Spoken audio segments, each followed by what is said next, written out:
했던 게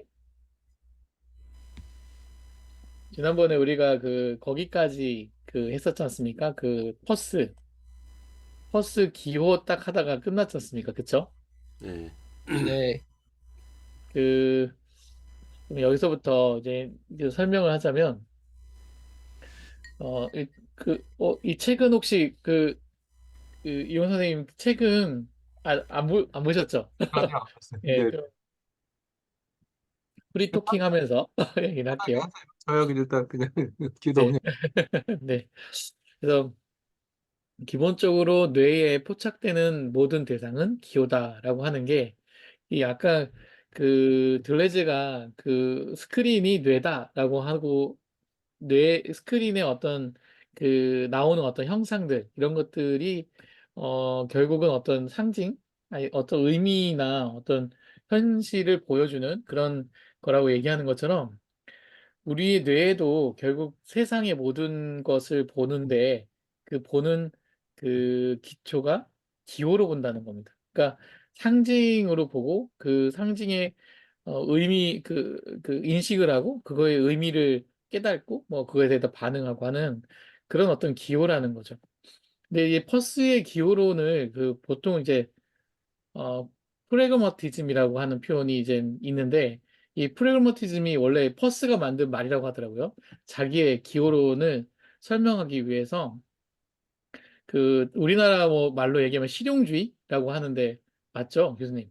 예, 그죠? 그래서 그 실용주의라고 하는 건 뭐냐면, 그, 결국 그 기존의 어떤 그 인류의 어떤 그 철학적 흐름이 관념론적이고 개념적인 것들을 설명하고 그걸 어떻게 그 우리 문제를 해결해 보려고 하는 그런 어떤 접근들이었다면 이 프라그마티즘은 그 그런 어떤 관념과 개념이 아니라 실제 그걸 나누어서 그리고 내가 어떤 사는 삶은 나누어진 게 아니라 이게 하나로 내가 그 현실의 문제를 고민하고 그거를 해결해가는 직접적으로 해결해가는 어떤 그런 것들을 실용주의라는 표현을 쓰더라고요.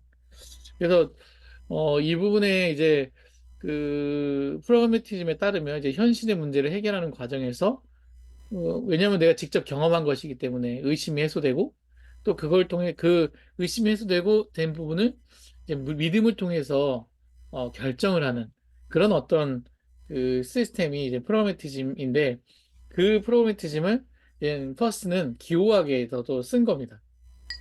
그러니까 들레즈가 퍼스의 기호론에 관심을 가진 이유도 어, 대상 기호, 대상과 기호 사이에 이런 실제적인 탐구가 있다는 거죠. 예, 그러니까 원래 그 앞에 소시로는 기호가 그 형식이 있고 그것에 대한 의미가 있는 이런 식으로만 연결을 했어요. 1대1로 그것을 연결했는데 그 퍼스가 이 표상이 있고 대상체가 있고 그리고 해석체라고 하는 이 화형론에 대한 부분들을 설명하면서 얘의 어떤 그 다양한 어떤 현실적인 해석에 대한 부분을 길을 연 거죠. 그런 부분이 들레지도 결국 자기가 근데 그 화형론이라고 하는 거 실제 어떤 삶을 해결하는 부분이 결국 실제를 탐구하는 생생한 실제를 탐구하는 거와 상당히 유사하기 때문에 이 허스의 기호론을 상당히 많이 인용한 거라고 생각이 돼요. 그래서 퍼스는 기호는 어떤 마음이라기 뭐 여러 사람들의 각자들의 마음들이 있겠죠. 대한 다른 대상을 나타내는 하나의 대상이다라고 하면서 어떤 대상이 있고 그것에 대한 내 마음이 있다. 대상체가 있고 그것에 대한 내 마음이 있고 표상체 그리고 그 기호라는 것을 그 마음을 대신해서 표현해 주는 게 또 기호다. 그래서 이렇게 서로 이렇게 돌아가는 거죠. 예, 이거는 그 교수님께서 항상 많이 설명하셨던 내용이어서 거기서 그 프래그마티즘하고 네, 왜 화형론이 통하는지 네, 그거 그 용어 설명을 잠깐 할게요. 그러니까 네, 이게 저기 뭐야지 그 한비찬 소장이 읽고 있는 책 저번에 이렇게 몇 페이지 올려놓은 거 보니까 퍼스는 논리학자지 언어학자가 아니다라고 하는 말은 그 잘못된 거예요. 그 사람이 잘못 이해하고 있는 거고 언어에 이제 세 가지 요소가 있어요. 그러니까 원래 그 소시르가 쓴 책이 기호학이라는 책이 아니고 일반 언어학 이론이라는 책이에요. 그 책이 소시르 네. 책이 음, 그러니까 언어학 책이에요. 그게 근데 거기에 나오는 게 기표 기의 여기서 보면 어떤 대상이 있고 목적물이죠. 그 객체가 있고 그것에 대한 내 마음. 그러니까 나무를 보면 우리 머릿속에 이미지가 생기잖아요. 음, 나무에 대한 이미지가 생기는데 그거를 바깥으로 표현하면은 그게 이제 기호가 되겠죠. 그 말로 하든지 나무라고 뭐 글자를 쓰든지 그게 이제 기호인데 그 기표라고 하죠. 그 밖으로 표출을 했기 때문에 기표고 머릿속에 우리 생각은 기의. 그래서 이제 의미다 이런 얘기죠. 그래서 그 기와 기표를 묶어서 우리는 기호라고 생각을 해야 된다. 이게 이제 소시르 그 일반 언어학 이론의 단데 거기에는 뭐가 있냐면은 언어라고 하는 것의 그 구성 요소가 의미론. 그러니까 모든 단어에는 다 의미가 포함되어 있어요. 음, 그걸 이제 영어로 세만틱스라고 그러죠. 우리가 세만틱스. 우리 정보 시스템 공부하는 사람들도 세만틱 네트워크, 뭐 세만틱 이론, 뭐 이런 얘기를 많이 쓰거든요. 그 세만틱이 의미고, 그 다음에 중요한 게 그 문법. 그러니까 어휘는 세만틱스죠. 어떤 단어의 의미를 물어보는 거니까. 근데 그 단어를 늘어놓는다고 말이 되는 게 아니라 문법에 맞게 문장을 만들어야 의미가 전달이 제대로 되거든요. 그래서 그거는 아, 갑자기 뭐 그 문법을 뭐라 그러죠? 신텍스. 신텍스. 그래서 네. 세만틱, 신텍스, 그까지가 이제 그 수시를 언어학의 그 한계였어요. 거기까지를 이제 언어학자들이 다 그 의미와 문법만 있으면은 모든 게 다 된다. 그 언어가 형성된다고 얘기를 했는데 퍼스가 등장을 해가지고 아니다. 그거를 어떻게 누가 말하느냐. 그래서 프레그마틱스라고 그랬어요. 여기 지금 프레그마티즘이라고 그러죠. 그 음, 화형론을 프레그마틱스라고 그래요. 그러니까 똑같아요. 어원이. 그래서 프레그마틱스라는 게 그 말을 누가 하냐, 화자가 누구냐, 그게 되게 중요하고 똑같은 말도 다른 사람이 하면 달리 들린다는 거죠. 음, 그리고 그걸 시간과 장소, 어디서 어떻게 그러니까 언제 어디서 얘기하느냐에 따라서도 다르다는 거예요. 그래서 예를 들면 그 너 죽어 그러면은 그게 만약에 뭐 범인하고 어떤 사람이 만났을 때 그런 얘기를 하면은 살인의 어떤 동기가 되겠죠. 그죠? 너 죽어라는 말이 그게 상당한 욕인데 그 고스톱 칠 때 옆에서 그 훈수 두는 사람이 엄마 죽어 죽어 그러잖아요. 그게 엄마 음, 죽으란 얘기가 아니라 똑같은 죽어라는 뜻 말이지만은 그때는 이 판에선 빠져 이런 얘기잖아요. 그렇죠. 그러니까 똑같은 단어지만 그게 누가 쓰느냐에 따라서도 다르고 그 의미가 전혀 다른 의미로다가 그 단어들이 쓰일 수 있는 거고 그 다음에 예를 들어서 뭐 소녀상을 갖다가 충남대에다 이렇게 놓는 거는 그렇게 거부감이 없어요. 우리나라 사람들이 거긴 주로 사는 데니까. 근데 소녀상을 일본 대사관 앞에 갖다 놓으면은 이건 상당한 의미를 가져요. 그죠? 그 일본 사람들이 아주 맹렬히 반응을 한다고 거기에 대해서. 그러니까 똑같은 물질 기호지만은 이게 어디에 있느냐 장소에 따라서 전혀 다른 의미로 다가가 그 의미가 전달될 수 있다. 이런 거를 간파한 사람이 퍼스예요. 그런 음, 식으로 장소와 그걸 누가 말하느냐, 그 다음에 언제 말하느냐에 따라서 똑같은 의를 기표로 담아서 얘기를 하지만 전혀 다르게 해석할 수가 있다. 거기다 플러스 누가 듣느냐 그 말을 똑같은 말을 해도 듣는 사람의 자기 지식과 경험 이거에 따라서 전혀 다른 의미로 또 받아들일 수가 있거든요. 그래서 그렇죠. 그거 가지고 사실 정치인들도 맨날 싸우는 거고 그 기자들이 어떤 기사를 내면은 그 사람이 쓴 그 기표가 다양하게 해석이 되면서 어떤 사람한테는 욕이 되고 어떤 사람한테는 되게 자기한테 그 유리한 칭찬처럼 들리고 이렇게 다르게 되는 거거든요. 이런 그 언어의 작용을 처음으로 그걸 체계화한 사람이 퍼스예요. 음. 그거를 프래그마틱스라고 했어요. 아, 그게 어원이 돼서 미국의 실용주의가 프래그마티즘이라고 우리 역사에서 배우잖아요. 예. 예, 그거하고 같은 맥락인 거지. 거기서 사실 미국 철학이 실존주의하고 되게 들러붙어요. 그것 때문에. 아, 현실에 지금 여기 있는 나 이게 더 중요하다는 거지. 뭐 과거가 어땠고 나의 미래가 어땠고 그거보다도 현실적으로 현재 내가 이 장소에 있는 나 자신이 중요한 존재다. 이게 실존주의의 개념이잖아요. 그거하고도 이게 프래그머티즘이 그 맥락이 상당히 비슷해요. 그래서 현실주의다, 뭐 실용주의다 이렇게 이제 해석을 했는데 언어학을 공부하면서 이걸 알았어요. 그 전에는 그냥 역사적으로 미국이 뭐 그 뭐야 실용적으로 사는 거 이런 것만 생각을 했는데 이게 그렇게 깊은 뜻이 있더라고요. 그래서 어, 여기 예, 용어가 여기 프래그머티즘이 나오고 퍼스 기호학 얘기가 나오니까 요거를 명쾌하게 이해하는 게 필요할 것 같아서 설명을 드렸습니다. 네. 근데 그러고 보면 미국의 어떤 그 근간등이 되는 철학을 만든 사람이 그죠? 어쩌면 그 퍼스, 이후에 뭐 존 듀이라든가 이런 사람들이 다 제자예요. 제임스 뭐 이런 사람들이 전부 퍼스의 제자들이에요. 그러니까 미국이 약간 유럽하고 좀 다른 철학의 궤를 가지고 있잖아요. 그쵸? 그게 이분의 어떤 영향일 수도 있겠네요. 퍼스가 1호예요. 퍼스가 등장하면서부터 미국 철학이 유럽 그 프랑스, 독일, 영국 철학하고 다르게. 맞상대해서 그 학문을 서로 동등한 입장에서 토론할 수 있는 터전을 이 사람이 만든 사람이에요. 야, 대단한 기초를 만든. 대단한 천재죠. 하버드대 교수였고. 근데 지금 보면은 되게 뻔한 얘긴데. 그지 우리는 그렇게 여러 가지 루트를 통해서 이 사람의 그 주장이 다 이제는 객관적으로 증명이 됐기 때문에 그냥 음, 상식이 돼버린 거지.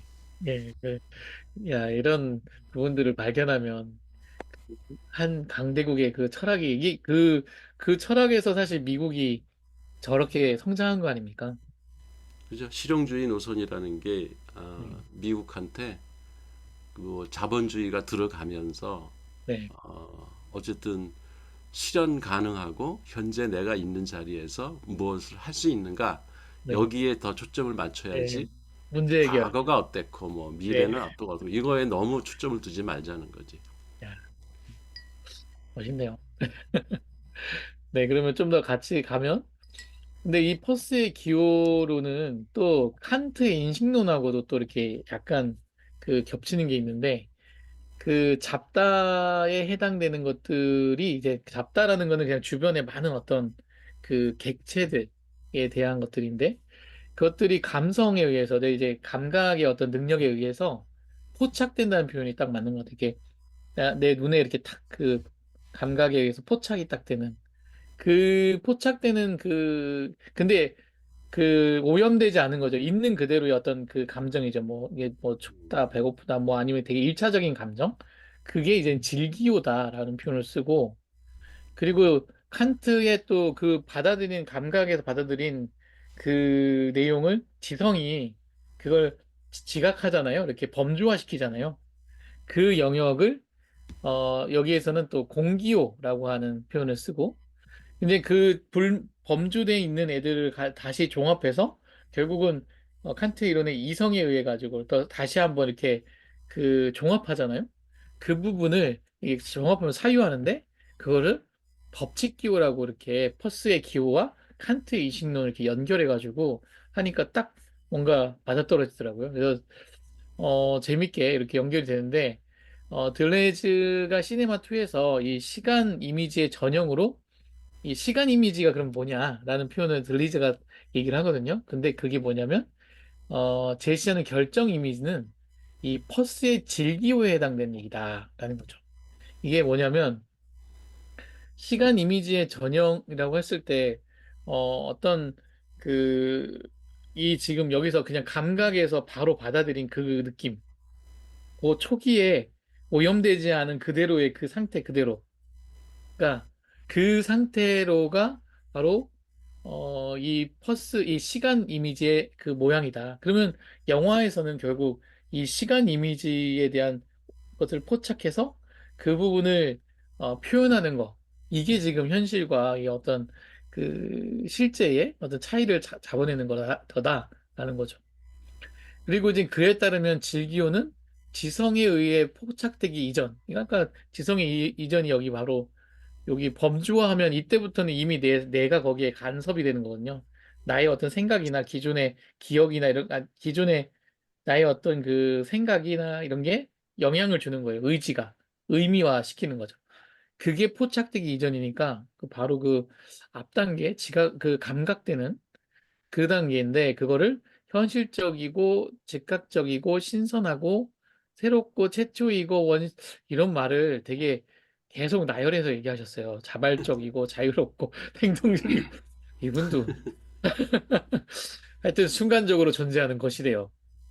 이게 좀 읽으면서 상당히 왜 이렇게 계속 나열하시지? 이런 생각이 들었는데 네, 이런 어떤 거기에 감성에 의해 포착된 것이 질기호라고 그랬잖아요. 네, 이제 감성에 의해서 포착된 거를 어, 칸트는 그냥 한마디로 감각 인상이라고 그래요. 감각 인상. 감각입니다. 그 인상이 임프레션, 음, 그 받아들인 그러니까 아까 얘기한 것처럼 지성은 이미 벌써 우리가 기억하고 내가 알고 있는 경험, 지식 이런 것들이 벌써 동원돼 가지고 이건 네, 뭐야 뭐야 이렇게 나누는 네, 범주화 작업을 네, 하잖아요. 네, 그러니까 지성은 인간이 뭐를 판단하기 위해서 이제 자기의 과거의 기억을 되살려 가지고 판단하는 건데 그 바로 이전 그야말로 날거 알고. 그냥 감각으로다가 딱 들어가지고 머리에 막 그 맺힌 이미지 그거를 감각 인상이라고 칸트는 얘기를 해요. 그래서 그 감성에 의해 포착된 것이 감각 인상. 근데 여기서는 이제 퍼스의 기호학을 얘기하고 있기 때문에 그거를 퀄리사인해서 질기호라고 얘기를 한 거죠. 아, 음, 예, 그 느낌이, 사실 지난주에 제가 이걸 정리할 때까지는 그 느낌이 없었거든요. 지금, 예, 근데, 어, 이번 주를, 지난주죠. 지난주를 이걸 곰곰이 생각하면서 살다 보니까 그 느낌이 뭔지 좀 알게 된 것 같아요. 오염되지 않은 뭔가 내 생각이나 의지가 투영되지 않은 그냥 그, 그 카메라에서도 보면 아무 의미 없이 찍었을 때 내 의지가 없잖아요. 그냥 찍은 거잖아요. 찍은 거. 그 예. 영상 그대로. 예. 이거 되게, 야, 재밌더라고요. 그렇게 하고 나니까 뒤에가 이제 해석이 되더라고요. 그래서 이제 뭐, 이렇게 하면, 이제 이벤스라는 사람이 이제 이 질기호를 또 다시 얘기하는데, 이 질기호는 실제 보통 우리는 리얼이라기도 하고 진실이라고 하고 또 세계라고도 하죠. 이렇게 깔끔하게 의미화된 다큐멘터리가 아니라 그 사이에 우연히 튀어나오는 다큐멘트다라고 하는 거예요. 이 차이가 뭐냐면 다큐멘터리라고 하는 거는 결국은 이 다큐멘트들을 순서나 아니면 내가 어떤 의미의 순서대로 한번 정리를 쫙 한 거예요. 시나리 그러니까 뭐죠? 그걸 뭐라고 하죠? 스토리? 스토리텔링을 한번 한 거죠, 이렇게. 그래서 이거고 뭐 이렇게 순서를 정하고, 시간의 순서하고 상관없이. 이제 그런 거가 다큐멘터리인데, 그게 실제가 아니고, 그냥 그 보이는 그대로가 그게 바로 실제다. 그건 이제 바르트라고 하는, 전 하얀 방이라는 책을 옛날에 읽긴 했거든요. 근데 정말 아무것도 모르고 읽었던 것 같아요. 이런 의미가 있는지 몰랐죠. 그냥 하얀 방이라 그래 사진 찍는 사람은 다 본다길래 봤는데 이상한 말이어가지고 진짜 어렵게 읽었거든요. 근데 이제 거기에서도 보면 결국 이 우연히 드러난 이 푼코툼이라고 하는 사진 찍는 사람들이 어 내가 어떤 의도에서 프레임을 잡고 이러는 게 아니라 그냥 그 있는 그대로의 어떤 그 인상 그것을 푼쿠투라고 하는데 그걸 그대로 이제 그 사진으로 재현하는 네, 그런 것들을 똑같이 얘기를 했고 그리고 이걸 또 들레즈는 인여적 현실이라고 불렀다는 거죠. 이 이미지를. 아까 감각 인상이라는 표현 있지 않습니까? 교수님 예. 얘기하신 그걸 다 다르게 표현한 것 같아요. 그러니까 이거를 응용을 하면 그 외 마네, 모네 무슨 그 음, 고갱 이런 사람들이 인상파 화가라고 하죠. 예. 그 인상파 화가 저기 뭐야 미술을 비평하는 사람들이 설명할 때 이걸 제대로 설명을 못 하더라고. 아, 그 인상파 화가들이 추구했던 게 뭐냐면 바로 감각 인상을 그대로 그리자는 거예요. 음, 그러니까 빛에 이렇게 비춰진 객체의 모습을 인간의 주관을 가지고 해석을 하지 말고 음, 그냥 눈에 비친 대로 사진 찍듯이 그리자는 거지. 그 대상물을. 그러면은 그 루어 성당 이렇게 시리즈가 있거든요. 예. 그, 그 그림 보면은 똑같은 성당을 아침에 그린 거, 비 오는 날 그린 거, 저녁 때 그린 거, 이게 다 달라요. 음, 근데 그 주관을 갖고 자기의 경험상으로 성당은 이래야 돼라고 해서 그린 그림들은 다 똑같아. 그렇잖아. 성당의 원 모습은 이런 거야라고 하면 다 그렇게 똑같아요. 그리지 말자 이거야. 그냥 내 눈에 비친 대로 그래서 이제 빛의 예술이라고 그 인상파 그 화가들을 얘기하는 게 그냥 눈에 비친 대로 그리자. 그게 감각 인상을 지성 단계로 올리지 말자는 거지. 음, 지성 단계로 넘어가면 이미 자기가 범주화해서 이거는 성스러운 거야. 이거는 건축물 언제 세대일 거야. 이런 식의 주관이 다 개입이 돼가지고 그림을 그리기 시작한단 말이에요. 그러면 그거는 이미 오염된 그림이다. 음. 예. 그게 인상파 화가인데 인상파 화가가 왜 그 후에 빛을 잃었냐, 별로 인기가 없었냐면은 사진이 등장하면서 아, 사진만큼 대상을 가감 없이 주관성 다 배제하고 그대로 비춰주는 게 없거든. 아, 아무리 인상파 화가들이 잘 그려도 사진만큼 대상을 그대로 보여주질 못하니까 그건 별 의미가 없어진 거예요. 그래서 그게 추상으로 가게 된 건가요? 그치, 추상으로 가게 된 거죠. 그러니까 음, 지금 뭐 미술 배우는 사람이 인상파 화가 흉내내서 그린다고 하는 거는 시대에 상당히 착오적인 얘기를 하고 있는 거지. 그렇죠. 그리고 이제 그러면 이제 퍼스의 어떤 그 삼각형인데, 대상체, 표상체, 해석체는 1차적 순환으로 끝난과 동시에 이게 되게 중요한 게 다시 해석체가 다시 표상체로 간주가 되고 이게 계속 반복해서 돌아가는 거예요. 그래서 이 삼각의 관계를 이제 계속 만드는데 이 표상체는 거의 동시적으로 또 해석체도 되고 또 표상체가 되고 계속 그러니까 내가 어떤 그 표상체가 그 대상이 있고 그거를 표상체에 대한 부분을 해석을 한다면 또 다시 그것에 의해서 다시 보이는 표상체가 있는 거죠. 그게 계속 이렇게 이터레이션 되든 아니면 이터레이션 내려가든 뭐 이렇게 되는 그런 현상들이 이 펄스는 이제 기호에서 일어난다는 거죠. 그래서 해석체와 표상체가 끊임없이 이어지는 순환. 이거를 세미오시스라고 한답니다. 세미오시스. 이 되게 처음 들어보는 말이긴 합니다. 그래서 요렇게 요거 보이시죠? 그 혹시 이거 그 요거 그 바탕화면을 제가 공유했는데 요 화면 보이시죠? 예, 네, 보여요. 네네. 예, 그래서 이렇게 보면 그 이 표상체가 있고 대상체가 있고 해석체가 있고 그래서 이게 서로 영향을 주고나는 거죠. 해석체하고 이게 서로 계속 반복되고 또 다시 대상체는 변하지 않겠죠. 사물이니까. 근데 여기가 계속 순환하면서 그 하다가 다시 새로운 대상체를 만들 수 있겠죠. 이런 어떤 삼각형의 관계를 갖고 있는 게 퍼스 기호의 삼각형입니다. 이걸 한번 생각하면서 이 세미오시스가 결국 그런 어떤 순환이고 이 무한한 이 세미오시스의 비밀은 해석체가 다시 기호, 즉 표상체가 된다라는 순간 이게 이 무한한 세미오시스의 비밀이랍니다. 그러니까 그 의미가 하나의 그 정해져 있는 그 의미가 다시 해석체에 의해서 새로운 의미가 되고 계속 이게 되게 이 세미오시스의 묘미다. 표현을 쓰고 있어요. 그래서 해석체와 표상체가 공존한다는 세미오시스의 기호는 이렇게 IR, 인터프리터하고 리프레젠터의 연쇄는 기호의 의미가 내용보다는 형식에 의해서 결정된다는 것을 잘 보여준다.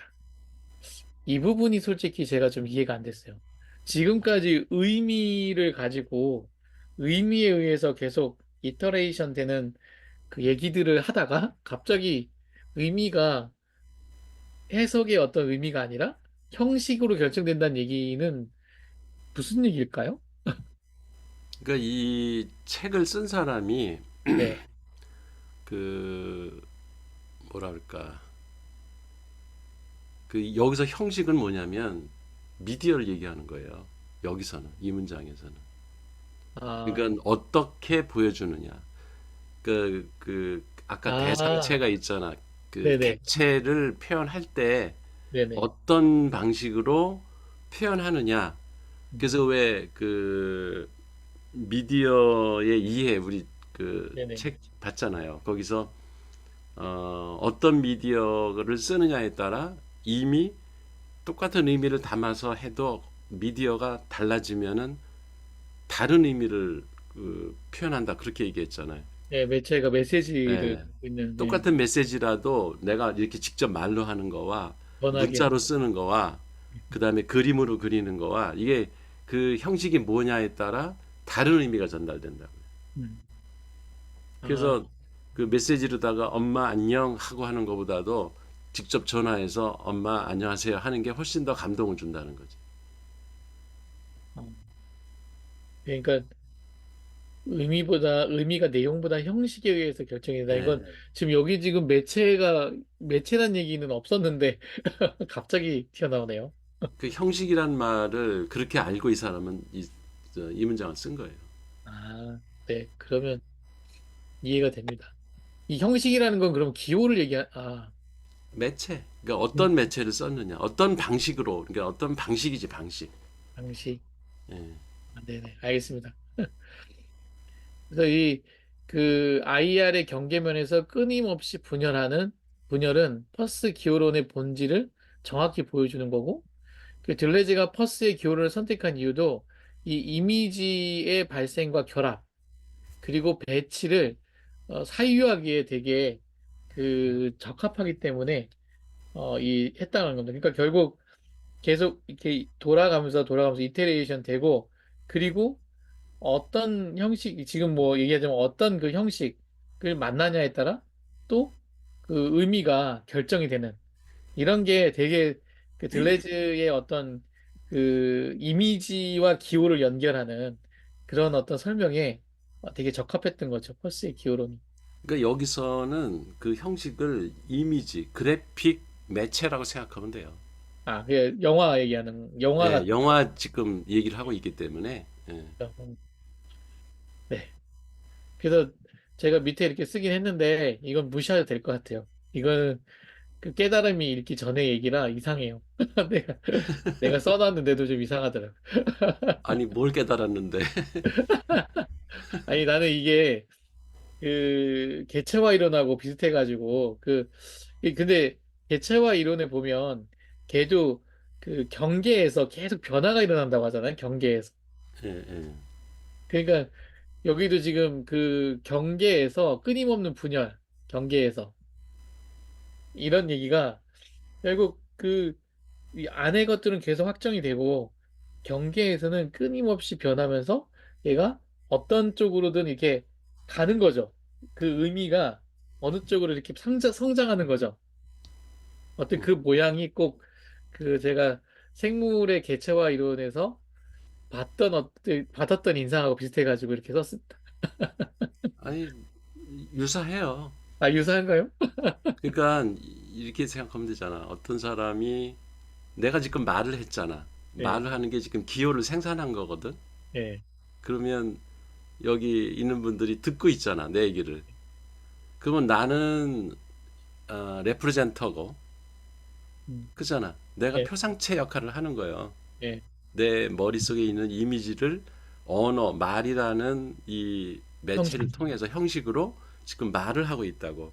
예, 그러면 이제 기호가 튀어나오잖아. 예, 예, 말이 이게 기호거든. 그걸 이제 듣는 사람, 음, 그러니까 인터프리터지. 예, 그러면 내가 말을 하고 있지만 여기 있는 분들 다섯 분이 다 다르게 생각하고 있다고, 지금. 나는 한마디, 한 가지밖에 얘기 안 하고 있는데, 예, 그 듣는 사람들이 다 그 자기 경험과 그 과거의 기억이 다 다르기 때문에 다르게 해석하고 있어요. 그 인터프리터가. 음, 그러면 우리 그만 사람들 사이에 그 경계, 이게 인터페이스잖아. 네, 예. 인터페이스. 경계 이 사이에 두고 계속 뭔가 정보를 주고받는단 말이야. 그러면은 인터프리터가 어떻게 알아들었는가 얘기를 하면 나는 또 다른 기호를 음, 만들어야 돼. 그렇죠? 아, 계속 이게 네, 순환작용이 일어나는 거야. 어, 그러니까 개체에서도 마찬가지지. 내가 갖고 있는 원래 그 포텐셜 에너지를 가지고 나는 개체화를 계속 추진하고 이렇게 예, 성장하고 있는데 그럼 이제 환경하고 계속 맞닿을 거 아니야. 그리고 다른 예, 개체하고도 예, 인터페이스를 통해서 경계해서 계속 뭔가를 에너지를 주고받고 음, 아, 그러는 과정에서 나의 모습이 바깥에 있는 그 개체나 환경에 영향을 받아서 내가 또 변해간다고. 아, 그리고 나는 그 환경이나 다른 개체에 또 영향을 미치고. 어, 그렇잖아요. 그게 그러네요. 이 우주 만물의 원리다는 거지. 서로 작용을 그러니까 개체가 혼자만 그냥 주구장창 해가지고 어떤 개체가 되는 게 아니라 다른 개체와의 관계, 그 다음에 그 환경과의 상호작용 이런 것들의 총합체가 결국은 하나의 개체가 만들어지는 건데 얘만 혼자만 있는 게 아니야. 양자가 혼자 있는 게 아니잖아. 음, 다른 또 개체도 계속 같이 공존하면서 이게 순환하는 그런 관계라는 얘기를 지금 하는 거죠. 그게 세미오시스의 개념이군요. 언어도 그렇다는 거예요. 그러니까 퍼스의 세미오시스는 기호학도 음, 기호라고 하는 것이 그렇게 동떨어지게 그 화자가 말한 어떤 의미만 전달하고 끝나는 게 아니라는 거지. 그 기호를 전달받은 사람이 어떻게 해석하느냐에 따라 거기에 대한 반응을 보이면 그게 다시 내가 새로운 기호를 만드는 그 근거가 되는 거지. 그래야 이게 대화가 되잖아요. 소통이라는 거가 기호학에서 기본인데 기호는 그냥 하나 던지면 그만이 아니다 이거예요. 이게 이 세미오시스가 결국은 지금 우리가 이렇게 독서 토론을 하고 있는 이 형식이 이 또 하나의 형식이고 이렇게 계속 그 경계에서 주고받고 하면서 무한이 되는 이런 어떤 느낌. 예, 통하는 거예요 지금.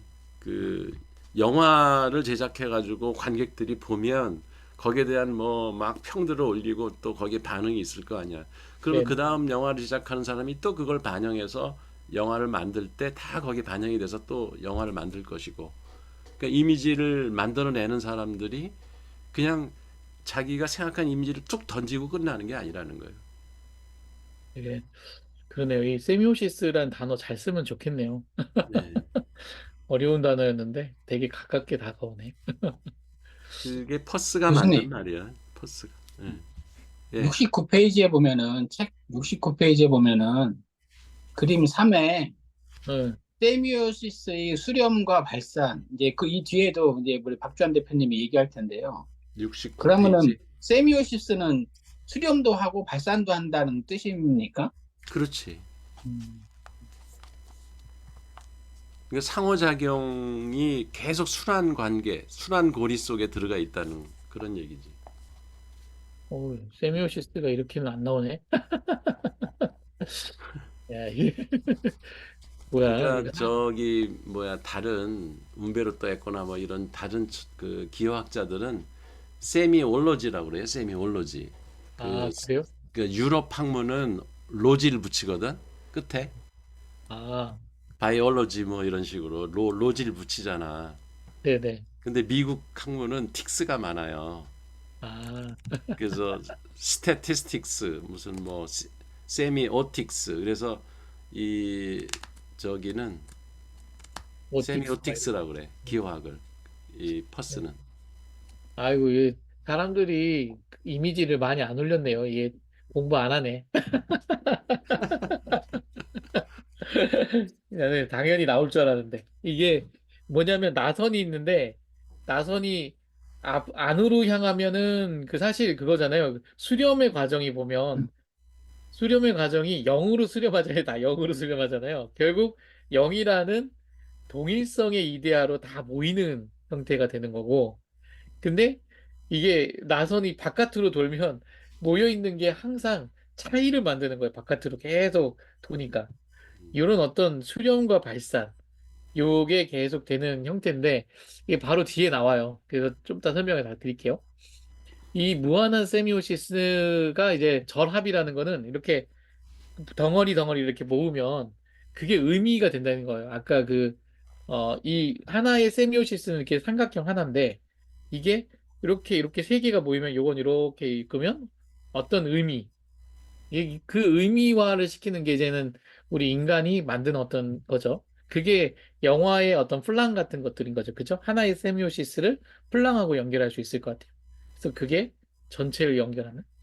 그래서 세미오시스가 일정 단계에 절합된 것을 폐쇄적 집합으로 볼 것인지, 공개적인 속에서 일부러, 공개적인, 공개적 전체 속의 일부로 볼 것인지에 따라 의미는 다르게 해석될 수 있다.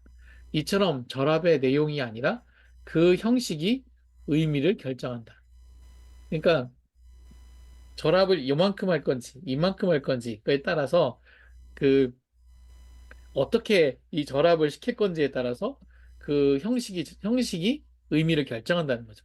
보는 사람의 어떤 그, 그거잖아요. 우리가, 뭔가 이 다큐멘터리를 할 때 내가 의도한 대로 짜집기를 하면 내 짜집기 되는 의도대로 사실 불리한 거는 없애버리고 유리한 거는 확 늘리고 그러면 내 의도대로 만들 수가 있는 거잖아요.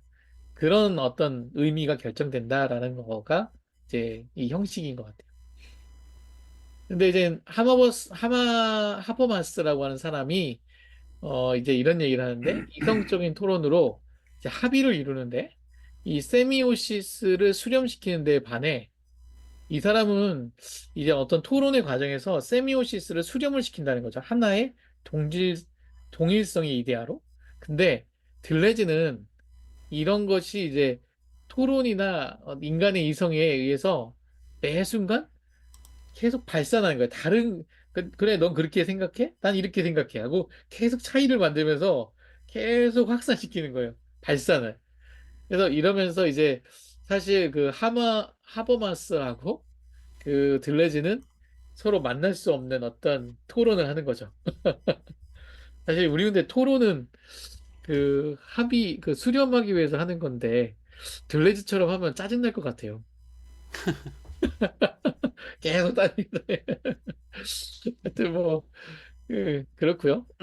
그래서 세미오시스의 수렴대 발산에서 반복이 되고 있다는 거죠. 계속 수렴하고 또 발산하고 수렴하는 듯 하다가 또 다 발산하고 이런 것들이 반복되는데 이게 들레즈 이론의 이데아인 차이와 반복의 다른 이름이라는 겁니다. 이 수렴과 발산. 그러니까 그 의미, 세미오시스라고 하는 하나의 그 의미의 단위가 그 서로 여러 사람들이 이렇게 얘기해가면서 서로 수렴했다가 또 거기에서 또 차이가 하나 생겨가지고 또 이렇게 늘어나고 예, 그런 거죠. 근데 시그마에서는 이제 플랑의 프랙탈식 확장인데 이 프랙탈 아시죠? 이렇게 규칙적으로 프랙탈이라고 많이 그 이게 저기 뭐야 그 강타 가수 옛날에 음, 강타가 그 머리를 이렇게 따고 나왔거든. 그 네. 공연할 때 음, 그 강타가 되게 똑똑한 애인데 프랙탈을 그 자기 이미지로 그 승화시킨 전형적인 가수라고 그때 한번 알려져 있었거든. 아, 요런 식, 그쵸? 반복되는 이미지. 예.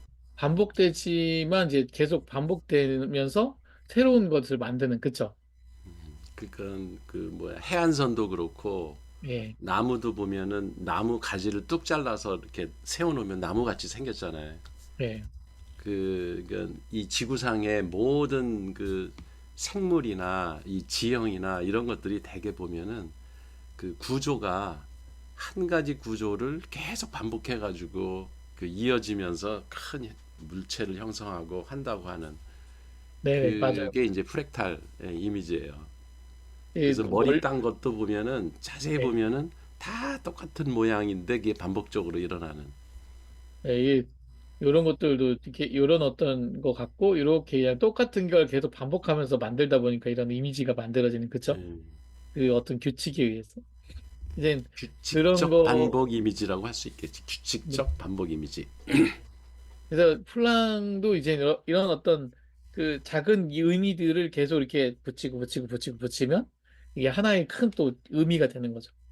그리고 이제 아니 그런 어떤 확장이 몽타주, 뭐 시퀀스, 뭐 시네마가 다 여기에 해당되는 거고 그리고 같은 장르, 같은 감독, 그 심지어 같은 영화인데도 영화를 매번 볼 때마다 다르게 다가오는 거는 다가오는 걸까 하면은 이건 바로 들레즈가 영화를 현실과 같은 것으로 보는 이유다. 그러니까 들레즈는 현실은 계속 해석체에 의해서 다르다. 다른 거다, 현실은. 그게 그걸 그 얘기하고 싶어요. 허스의 그 예, 아까 그 프레그마티즘이에요. 그렇죠. 그쵸? 예, 영화는 왜 매번 다른 것처럼 다가올까? 음. 작년에 본 영화하고 똑같은 영화를 봐도 지금 현 시점에서 본 영화는 시간이 달라졌기 때문에 다르게 이미지가 들어오는 거죠. 예. 어쩌면 내 삶의 문제가 바뀐 거죠. 그렇지. 내 기억도 바뀌었고, 내 지식도 바뀌었고, 예, 그리고 내가 지금 고민하고 있는 삶의 문제가 바뀌었기 때문에 그 영화 속에서 새로운 또 의미가 음, 보이는 거죠. 예, 그런 것 같아요. 그래서 스크린은 뇌인 존재인 인간에게 영화와 현실은 지겹게 반복되면서도 그리고 매번 차이를 가져온다는 거죠. 그 어제 본 영화와 오늘 본 영화가 나의 어떤 지금 현재 문제가 다르기 때문에 차이가 발생할 수밖에 없다는 거죠. 이게 시네마의 원리랍니다. 이 핵심인 것 같아요. 시네마의 원리라고 하니까. 네. 지금, 그리고 나서 이제 그 직접적 시간 이미지의 등장인데, 이제 이게 뭐냐면, 들레즈가 시네마 1에서 영화의 시간과 이미지의 특징을 가리키기 위해 사용한 잠재적인 것의 직접적 현실이라는 개념, 이게 있어요. 잠재되어 있는 거, 이렇게 보이지 않거나 이렇게 포텐셜로 되어 있던 것들이 직접적으로 현실에는 근데 그 잠재적인 게 사실은 현실이에요. 아니, 그 현실이 아니라 실제야. 근데 그게 그 보여지는 거죠. 이 개념은 그 들레즈를 이해하는 핵심 개념이래요. 들레즈를 이해하는 핵심 개념. 그래서 들레즈의 차이 철학의 기본 구도는 이렇게 실제성은 그냥 보여지는 그 실제가 아니라 현실성, 지금 보여진 것과 그 보여진 것을 계속 변화시키고 있는 잠재적인 것. 이 두 가지가 합쳐져서 실체성이 표현이 된다라는 거죠. 이 사이에 끊임없는 상호작용과 운동이 있다는 거죠. 그래서 실체성이 계속 바뀌는 거죠.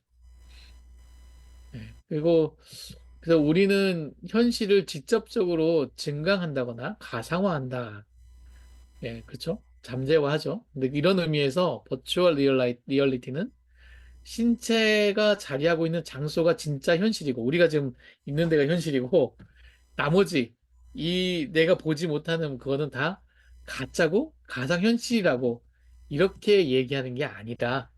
버추얼 리얼리티. 지금 요거는 잠재적 현실이죠. 요거는 그런 게 아니고 현실의 배우의 잠재성들이 직접적으로 그 현실에는 잠재 현실이다.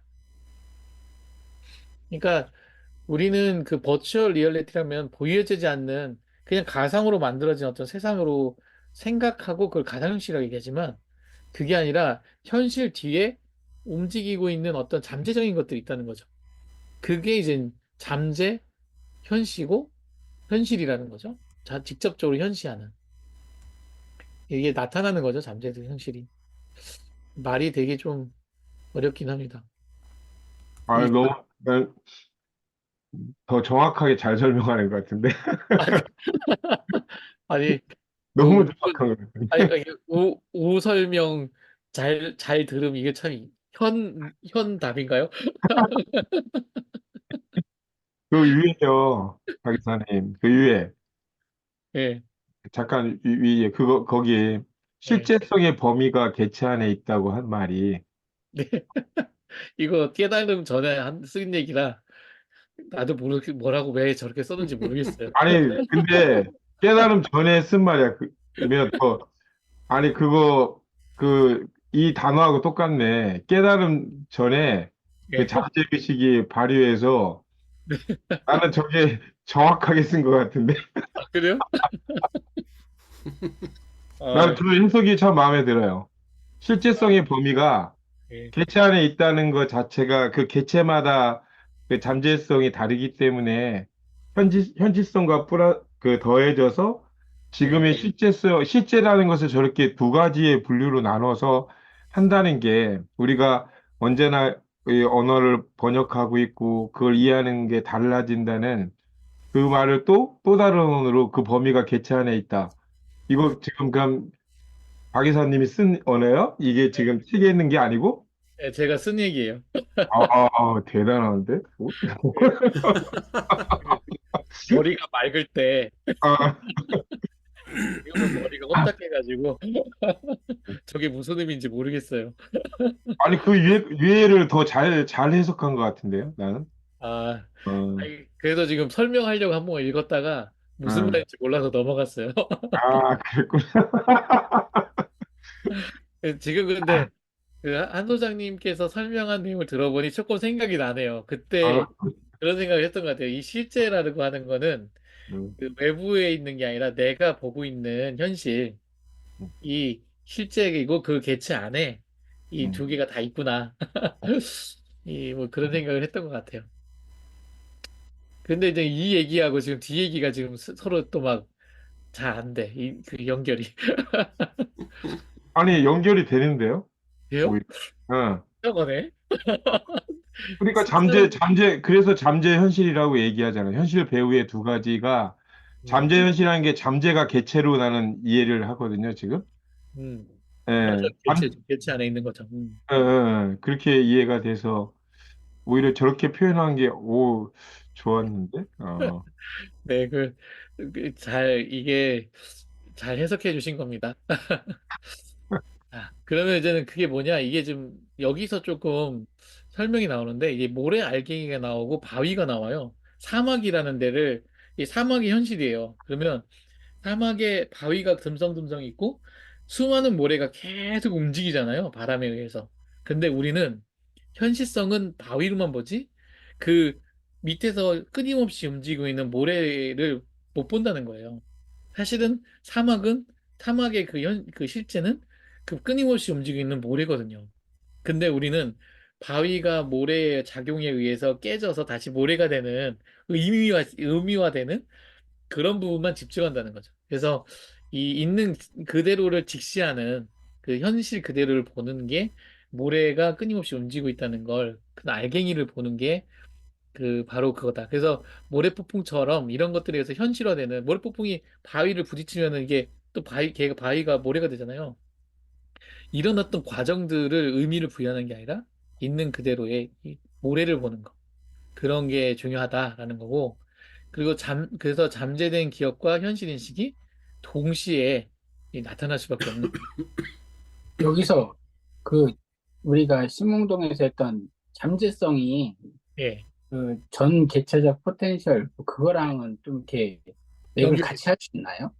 예, 연결되는 거죠, 지금. 사실 저는 그 이미지를 가지고 지금 다 이걸 보고 있어요.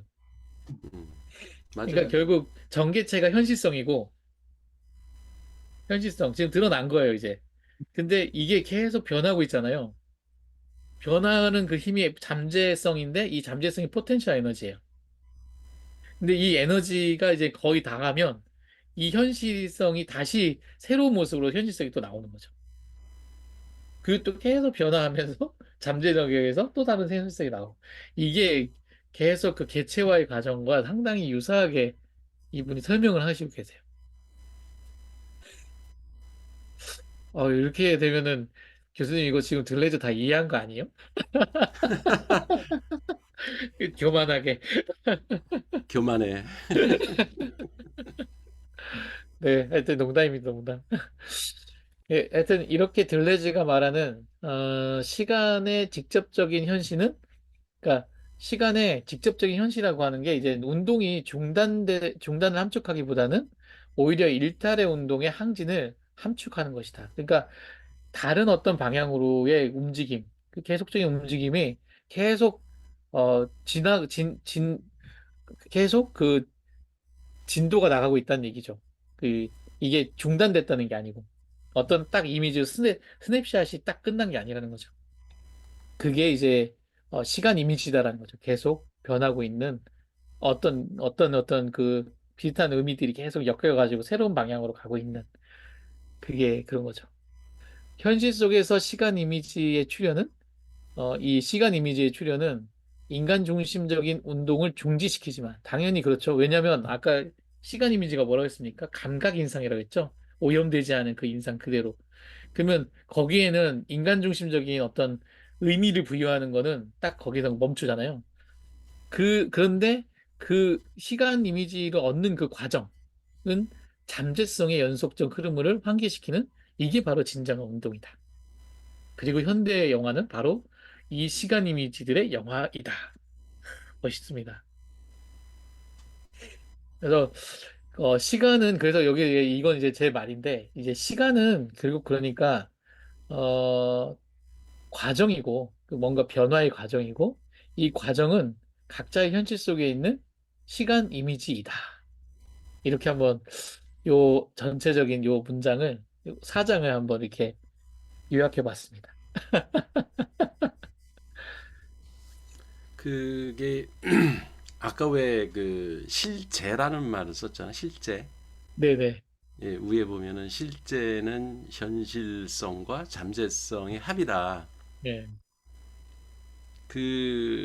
그거를 또 개체화 이론하고 비교해서 이렇게 그 용어를 같이 이해하려면 저 실제성을 존재자로 보면은 이해가 쉬울 거예요.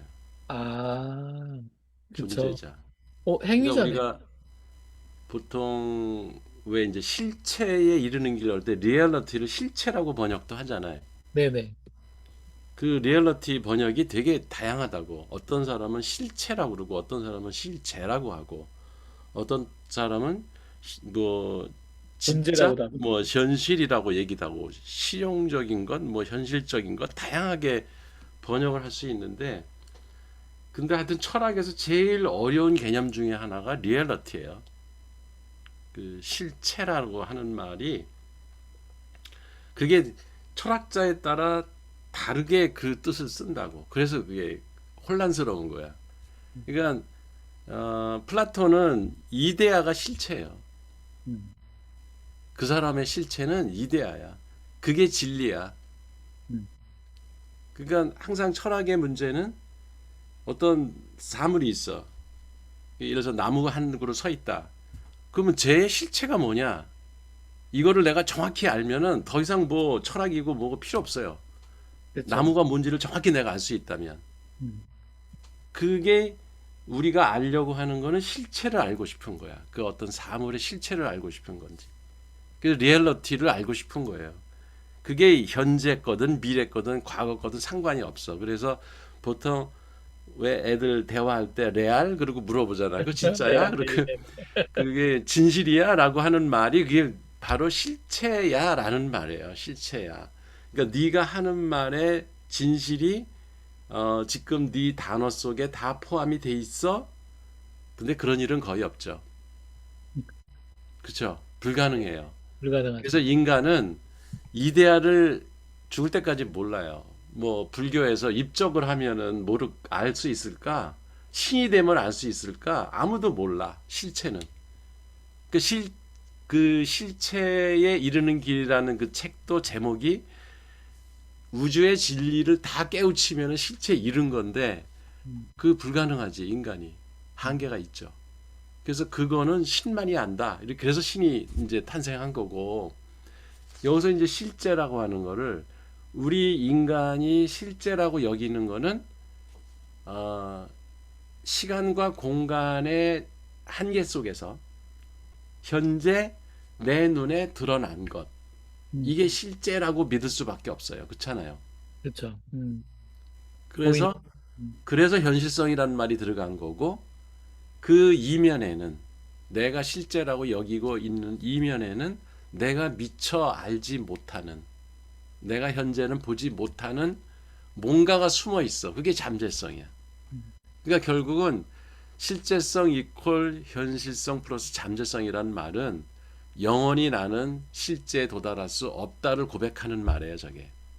그러네요. 예.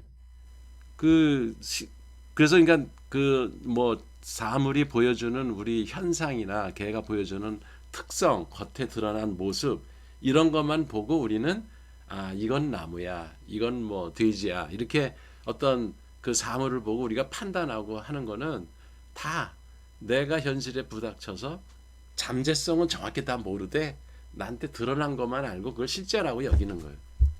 그러니까 개체화 이론에서도 존재자라고 하는 거는 거시 세계에서는 존재자가 드러나거든. 아까 그 모래와 폭풍 뭐 그 저 바위 얘기할 때 음, 우리는 바위와 그 모래가 같다는 생각을 잘 안 해요. 물론 그렇죠. 물리적으로 조금이라도 공부를 한 사람이면 아 저런 바위들이 그러니까 모래들이 오랜 시간 동안 압력을 받아서 그 압축이 되면은 사암이 되고 사암이 더 강한 압력을 받아서 오래되면은 무슨 뭐 현무암이 되든지 이런 식으로 그 변할 거다 이런 거를 아는 사람은 아 바위의 그 옛날 모습이 모래구나라고 이제 시인들은 그걸 보지. 그래서 어, 바위는 겉으로 드러난 존재자야. 그잖아. 그걸 우리가 실제라고 생각을 해. 근데 사실은 그거는 옛날에 그 모래들이 갖고 있었던 잠재성들이 모여가지고 압력이라고 하는 환경의 영향을 받아서 뭉쳐서 생긴 모래바위야 그게 사암. 예. 그 우리는 그렇게 본다는 거지 사물을. 그 영화도 사실은 한 프레임, 한 컷, 뭐 아까 시퀀스, 뭐 다양한 그 단위가 있지만 영화를 자르는 그것들이 모여서 근데 그 모인다는 게 아무렇게나 모이는 게 아니잖아. 어떤 의미 그 있고. 정해진 어떤 관계나 뭐 법칙이나 또 편집자의 어떤 그 뭐 절합하는 그 방식 이거에 따라서 영화가 이렇게 완성이 되잖아요. 그러니까 우리는 영화 완성된 거를 보죠. 그러니까 존재자를 보는 거예요. 실제성을 보는 거지. 음, 근데 거기에는 내가 맞닥뜨리는 현재 내가 보고 있는 영화의 현실성이 있는 거고 그 안에 각각의 그 파편들, 플랑이든 그게 프레임이든 얘들이 갖고 있는 각각의 잠재성들이 다 결합이 돼 가지고 나한테 지금 나타나고 있는 실제의 모습이 보이는 거죠. 네. 음. 그래서 이걸 존재자라고 보면은 금방 그 개체화 이론의 그 이야기들이 쫙 그 설명이 될 거예요. 그러네요. 예. 두 개 다 갖고 있죠, 존재자는. 음. 네. 있습니다. 자, 이제 넘어가겠습니다. 이제 그 다음에 이제 그 5장은 현재의 첨점과 과거의 시트들인데, 이게 뭐냐면, 이제 들레즈의 영화로는 그 존재론적 구도가 위에서 전개된다. 그래서 그 존재론적 구도가 뭐냐면, 아까 방금 얘기하신 교수님 얘기하신 거하고 똑같은 얘기인 것 같아요. 존재자. 존재자의 어떤 구도는 실제성과 이 존재자의 구도의 실제성은 현실성과 잠재성으로 정리한다. 그러니까 이런 어떤 그 구도를 갖고 있고, 둘레즈는 사망관계. 근데 이걸 이제 그러면 이제 실제성, 이 현실성과 잠재성의 사이에 또 하나의 관계를 만드는 게 이제 그 둘레즈의 이제 사망관계입니다. 그래서 그 아까 얘기했지 않습니까? 둘 간에 상당히 뭔가 계속 끈끈한 그 변화의 상호 과정이 있다. 그게 개체화라는 표현을 쓰는 거죠. 그래서 이 개체화, 인디비주얼레이션은 제 사망에 의해 현실성과 잠재성을 역동적으로 상호작용하는 것을 가리킨다. 그래서 이 현실성과 잠재성의 사이에서 그 잠재성의 것을 현실성으로 계속 드러나게 하기 위한 어떤 그런 과정. 이게 이제 개체화. 그리고 그 현실성을 잠재화시키는 이런 과정. 이게 개체화가 하고 있는 거죠. 요 표현은 이제 베르그송의 그걸 보면 나오는데요. 베르그송의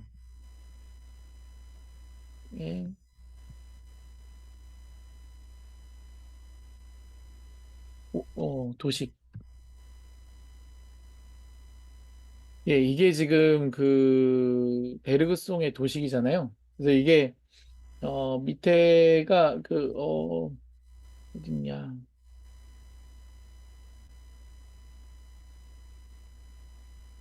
예, 우리 책에 있는 그 내용이 여기 있진 않지만 여기 보면 그 맨 위에가 이제 이념이라고 하는 그 내용이고 여기가 강도 뭐 재현인데 이거 좀 더 뒤에 가서 더 설명할게요. 이런 원뿔 구조를 가지고 있다는 겁니다. 원뿔 구조를. 그래서 이제 들레즈의 실제성은 차이의 이데아를 가리키고 이 이데아 차이의 실제성은 차이나는 차이하고 그 차이를 만드는 반복. 이게 계속 차이가 있는 그거는 존재하는 거고 아니 그거는 실제하는 거고 계속 차이짓게 만드는 반복되는 거. 그게 이제 개체화한 거예요. 그래서 그게 이제 결국은 실제성을 만드는 거죠. 그래서 차이와 반복이라는 게 그래서 되게 들레즈의 철학에 되게 중요한 이제 핵심인 거죠. 이 잠재성과 현실성의 문제를 영화를 통해 다루는 것이 바로 시네마다라는 거죠. 그래서 현실성은 가시적으로 현실화된 한 것들이지만 그 배우의 잠재성에 비하면 극히 일부에 불과하다. 그죠? 셋째, 그리고 실제성은 현실성과 잠재성이라는 꼭 이양 대립인 것 같잖아요. 현실성과 잠재성이. 근데 그게 아니라 이게 그 개체화, 아까 그 존재자라는 표현을 쓰셨잖아요. 그것처럼 그, 그거가 하나인 것처럼 이 실체성과 존재성은 그냥 원래 그 같이 일어나는 거. 그래서 하나인 거죠, 하나.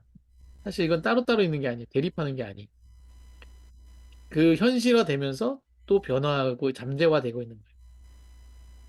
이 과정을 매개하는 게 바로 개체화다. 요 지금 변화의 과정을 매개하는 게. 그 문장이 현실성은 가시적으로 현실화한 것들이지만 배후의 잠재성에 비하면 극히 일부에 불과하다. 이 말을 그 아까 그림으로 한번 다시 가봐요. 베르그송 그림. 여기서 보면 그 밑에 S라고 쓴 게 있잖아. 네네, S. S가 서브젝트 나야 주체. 음, 내가 그러니까 실존 그적 입장에서 내가 맞닥뜨리고 있는 거는 이 지금 여기 공간 P 이게 공간이에요. 밑에 네모가. 네, 공간. 예, 공간을 내가 지금 이동하고 있다고.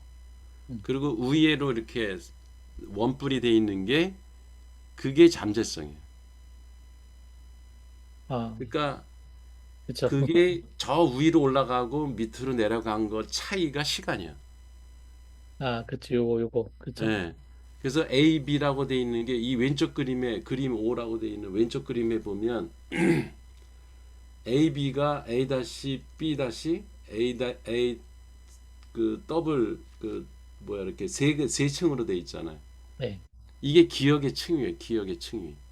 음, 그러니까 잠재성이라는 거는 우리 인간 뇌로 본다면은 기억이에요. 음, 현실적인 기억은 밑에 있고 오래된 기억은 위에 있는 거지. 근데 교수님, 저 요거 하나 궁금한 게, 예. 왜 위에가 넓어요? 뭐 기억이 쌓였겠지 뭐. 그죠? 과거가, 과거 확실히 넓죠, 그거는.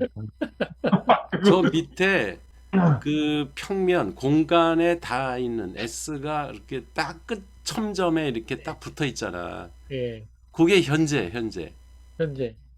예, 현재고 위로 올라갈수록 과거요. 음, 시간으로 본다면. 그러니까 당연히 과거가 많지. 아니, 근데 제가 이게 조금 뭐냐면, 이게 또 층이라는 표현을 쓰잖아요. 과거의 시트라는 표현을 쓰잖아요. 마르키 예, 시트. 예. 근데 왜 그지. 현재의 시트는 작고, 과거의 시트는 커요? 이게, 이걸 잘게 쪼개놓은 것처럼. 그게 이게, 나는 훨씬 더 직감적이라고 생각이 되는데. 나도 이거 보고 놀랬던 게요. 원래 대륙성에 이게 원뿔보다 정말 제가 나름대로 내가 설명하기 위해서 이제 기억 설명하기 위해서 삼각형을 만들었는데 내가 만들었던 삼각형은 그 현재 평면에서 그 당연히 나는 밑으로 갔거든 삼각형이 꼭지점이. 근데 이걸 보고 내가 와 정말 놀랐어요. 아 이렇게 표현이 되네?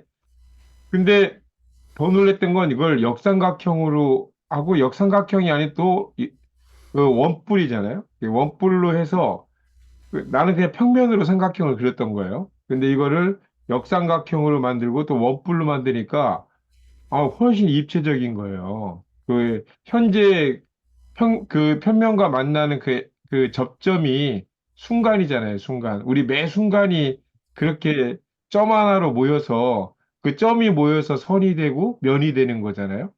그래서 그 시간이 모여지는 거를 정말 수학적으로 너무 잘 표현한 것 같은 생각이 들었는데. 아니 아, 우리말에도 순간이라고 그러잖아. 순간. 네, 네. 그야말로 눈 깜짝할 사이거든. 그게 현재예요. 내가 아, 말하는 순간 벌써 음. 그 평면상에서 이동을 했기 때문에 과거가 돼. 음, 그잖아. 어, 바로바로 옮겨가는 거지.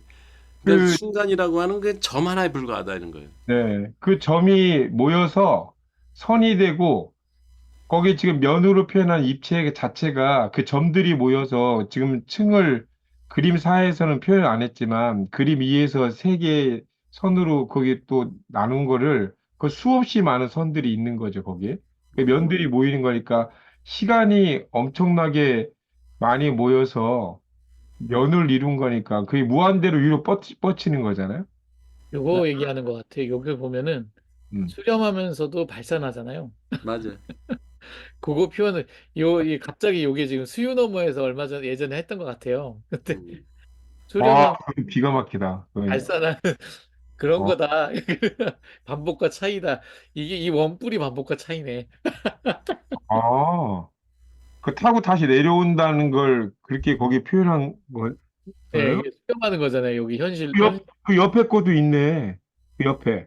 그 뭐야? 그 옆 사진. 왼쪽 사진, 그거. 그 점들이 모여서 이렇게 들이 선이 지금 되고 왜 면이 손이 되고 될때 하는 그 거지. 얘기잖아. 금방 내가 음. 얘기한 거. 아, 그런 거네요. 어. 어, 그러니까 인간의 역사는 이 평면상에서 수많은 점들을 찍어 놓으면은 그것들이 궤적이 생기고 선이 생기고 면이 생기고 그러는 거지. 그렇게 되는 거군요. 예. 네, 그러니까 이 삼각형 삼각뿔은 이게 그 잠재성, 음, 현실태와 이 잠재성이 만나서 여기 그 S 점 요점에 이게 실제가 여기서 드러나는 거지. 음. 현실화된 것이. 네, 좀, 야, 이거 잠재성 기가 막히네요. 예. 네, 이 원뿔을 생각하면서 이제 아까 그 시트도 이렇게 그거를 쭉 쪼개놓은 게 이제 원뿔을 쪼개놓은 거죠.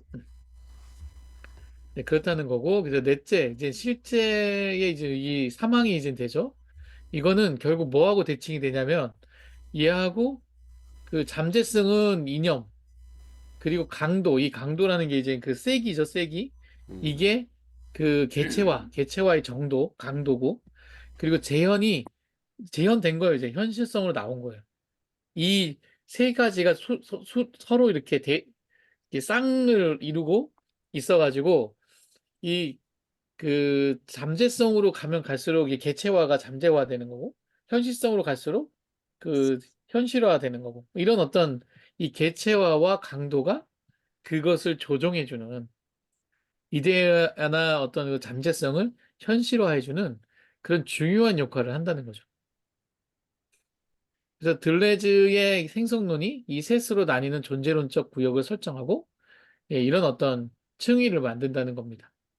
이게 쌍으로 이렇게 돼 있죠. 그 보면 그래서 이 잠재에서 이게 이제 이념이죠. 이념에서 이 잠재성에서 현실성으로 가는 것을 현실화하는 거고 현실성에서 이념이나 이런 것들로 가는 것을 잠재화 이렇게 되는 거죠. 그게 이제 왔다 갔다 하는 겁니다. 서로. 나는 그 여기 책에는 설명은 안 돼 있지만 그 원뿔을 보면은 그 강도의 개념이 음. 이 원뿔로 왜 굳이 표현을 했을까 할 때 음. 이게 이게 중력에 의해서 네. 저 위에 그러니까 있는 놈은 면적은 넓지만 네네. 강도는 얼마 안 돼. 음. 근데 밑으로 내려올수록 이게 좁지만 네. 강도는 세지는 게 아니냐. 이렇게 깔때기에서 보면은 그 내리 누르는 힘이 있잖아. 네네. 그러면 저 위에 AB보다는 A-B-가 더 강도가 세다 이거지. 이렇게 밑으로 내려올수록. 그러니까 그러니까 저도 현실에서 내가 현실화되는 저 S 그 점에서 그 공간상을 이동을 하면서 현실이 이동을 할 때 엄청난 강도로 나는 현실과 맞닥뜨리고 있다. 음. 그런 생각이 들더라고 저 그림 보면서. 그러니까 이제 책이 결국 엄청난 그 어떤 이런 기억들의 강도, 그 기억들의 양이 음 하나의 끝 첨점에 있으니까 그렇지. 엄청난 강요를 받고 있다는 얘기인 거죠. 예, 현실성의 예. 어떤 강요를. 저것들이 쌓이면 쌓일수록 그러니까 나이가 들면 들수록 저게 얼마나 많겠어. 그 엄청난 게 위에 있는 예. 거죠. 이렇게. 그런 무게를 견디면서 나는 현실을 살아간다 이렇게 생각을 하는 거지. 그러면 딴 생각 못 하겠네요. 어린애들은 저게 위에가 가볍다고. 예. 그러니까 자유롭게 다양한 생각을 할 수가 있는데 우리는 그 과거에 쌓였던 수많은 개념들 그 잠재성이 엄청나게 늘어나 있는 상태예요. 그러니까 그렇죠. 그 무게의 저 밑에 한 점에서 움직이려니까 신중할 수밖에 없는 거지. 음. 그렇죠. 그러니까 예. 그 무게 때문에 어떻게 되게 바뀌기가 어려운 거죠. 예. 저 아, 위에가 그러면 크면 클수록 이제 뭐 많아진 거죠. 지식이나 그런 게 쌓여 있다는 예. 경험이나 그렇지. 많이 쌓여 있다는. 그치. 기억이 지식도 많은 많이 거죠. 쌓이고 경험도 많이 쌓이고 본 것도 많고 자기의 잠재 역량은 엄청나게 늘어나 있는 거지. 네, 이게 경험이에요, 경험. 기억. 예. 많이 안다고 좋은 것도 아니네요. 그 대신 진하게 그 선을 긋겠지. 그렇죠. 평면에다가. 네, 그렇잖아. 가벼운 팽이가 돌아다녀 봐야 흔적도 안 남는데 이게 묵직한 놈이 그 끝에 한 점에다가 선을 그으면 그 궤적이 깊게 파이겠지. 음, 그게 또 그런 접점으로도 해석이 되는데 우리의 기억 정보 자체를 원뿔로 이렇게 표현하는 걸 보면 현실에 우리가 직시해서 그 표현하는 우리 계속 얘기하는 그 언어의 범주 있잖아요. 기억의 범주가 그 하나로 이게 몰아서 밀도 있게 말하고 그렇게 하는 것이 결국 그걸 잘하는 것이 잘 모여진 거, 그 더 접점에 모여진 거, 뭐 그런 생각, 범주화에 대한 또 다른 시선이 보이네요.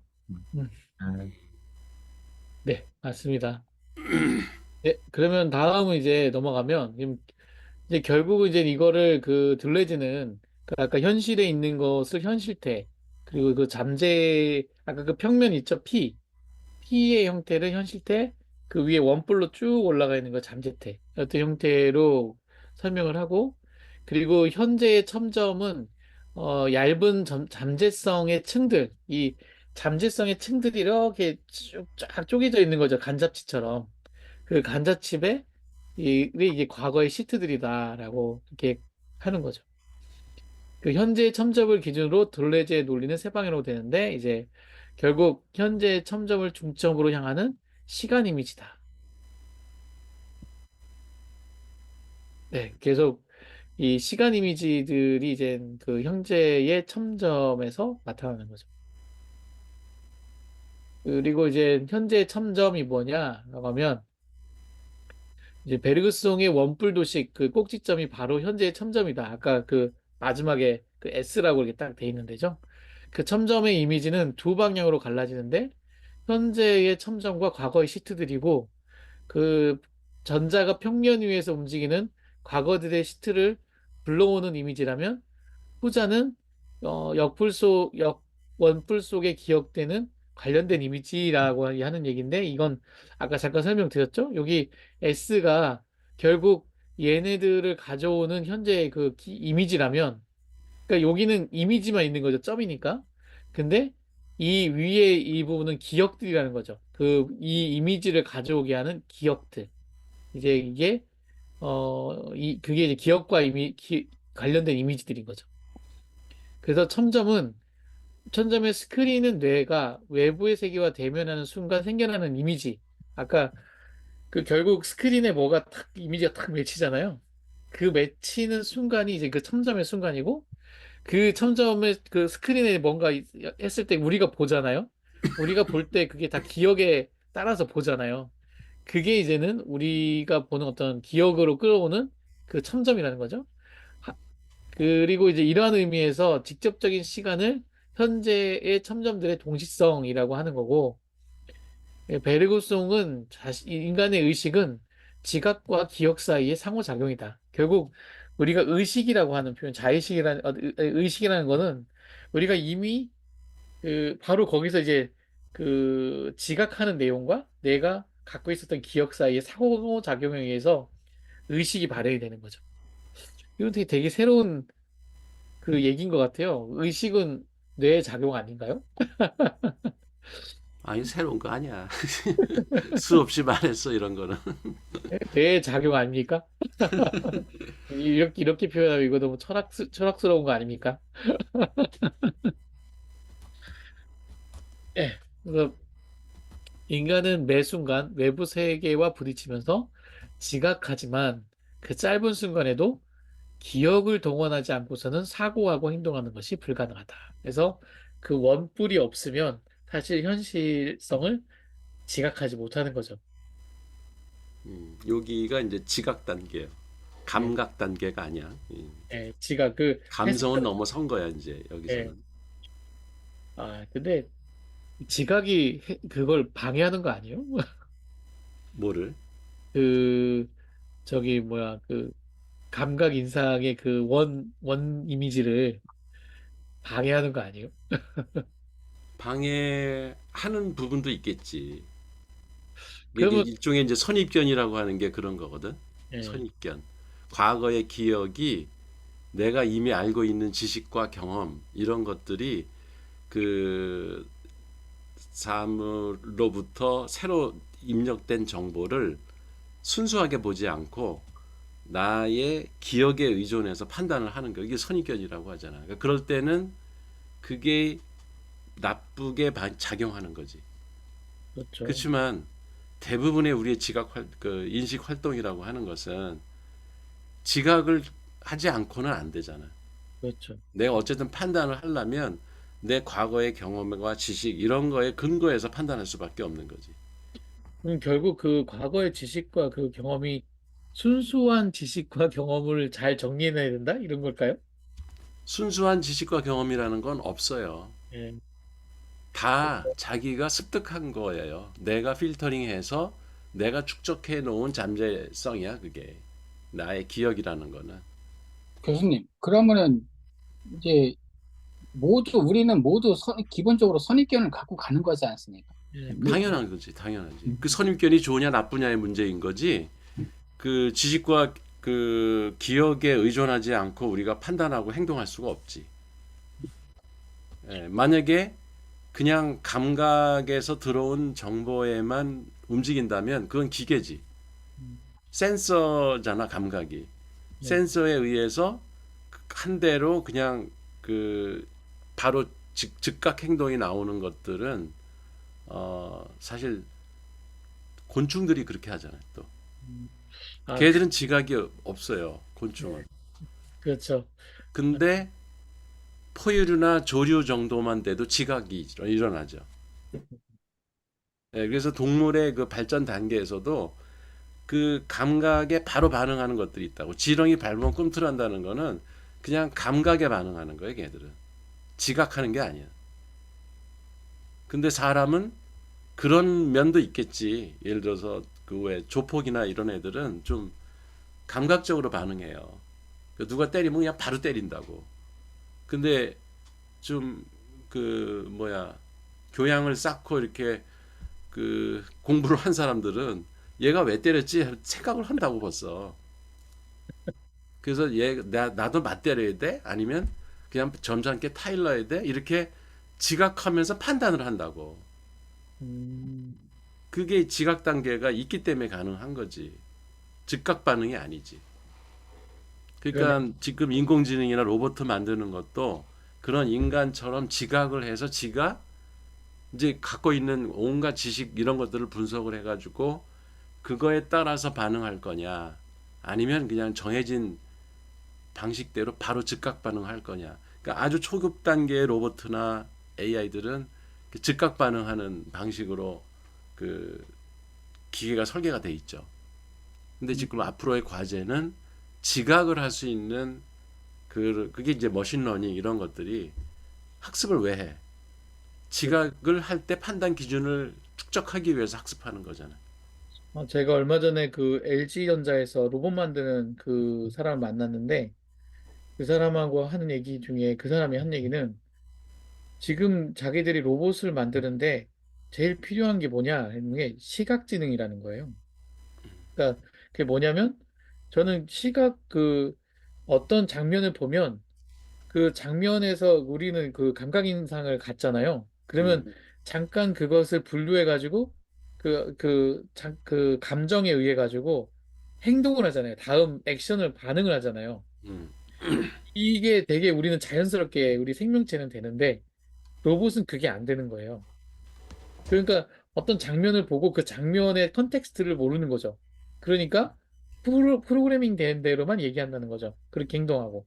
근데 그게 자연스럽지 않기 때문에 로봇이 영상을 보고 그것을 텍스트화해가지고 이렇게 반응하게 상황을 인식하고 반응하거나 행동하게 하는 거 그 단계를 지금 만들고 있다는 거예요. 근데 그 단계가 멀티모달이라는데 너무 어렵대요.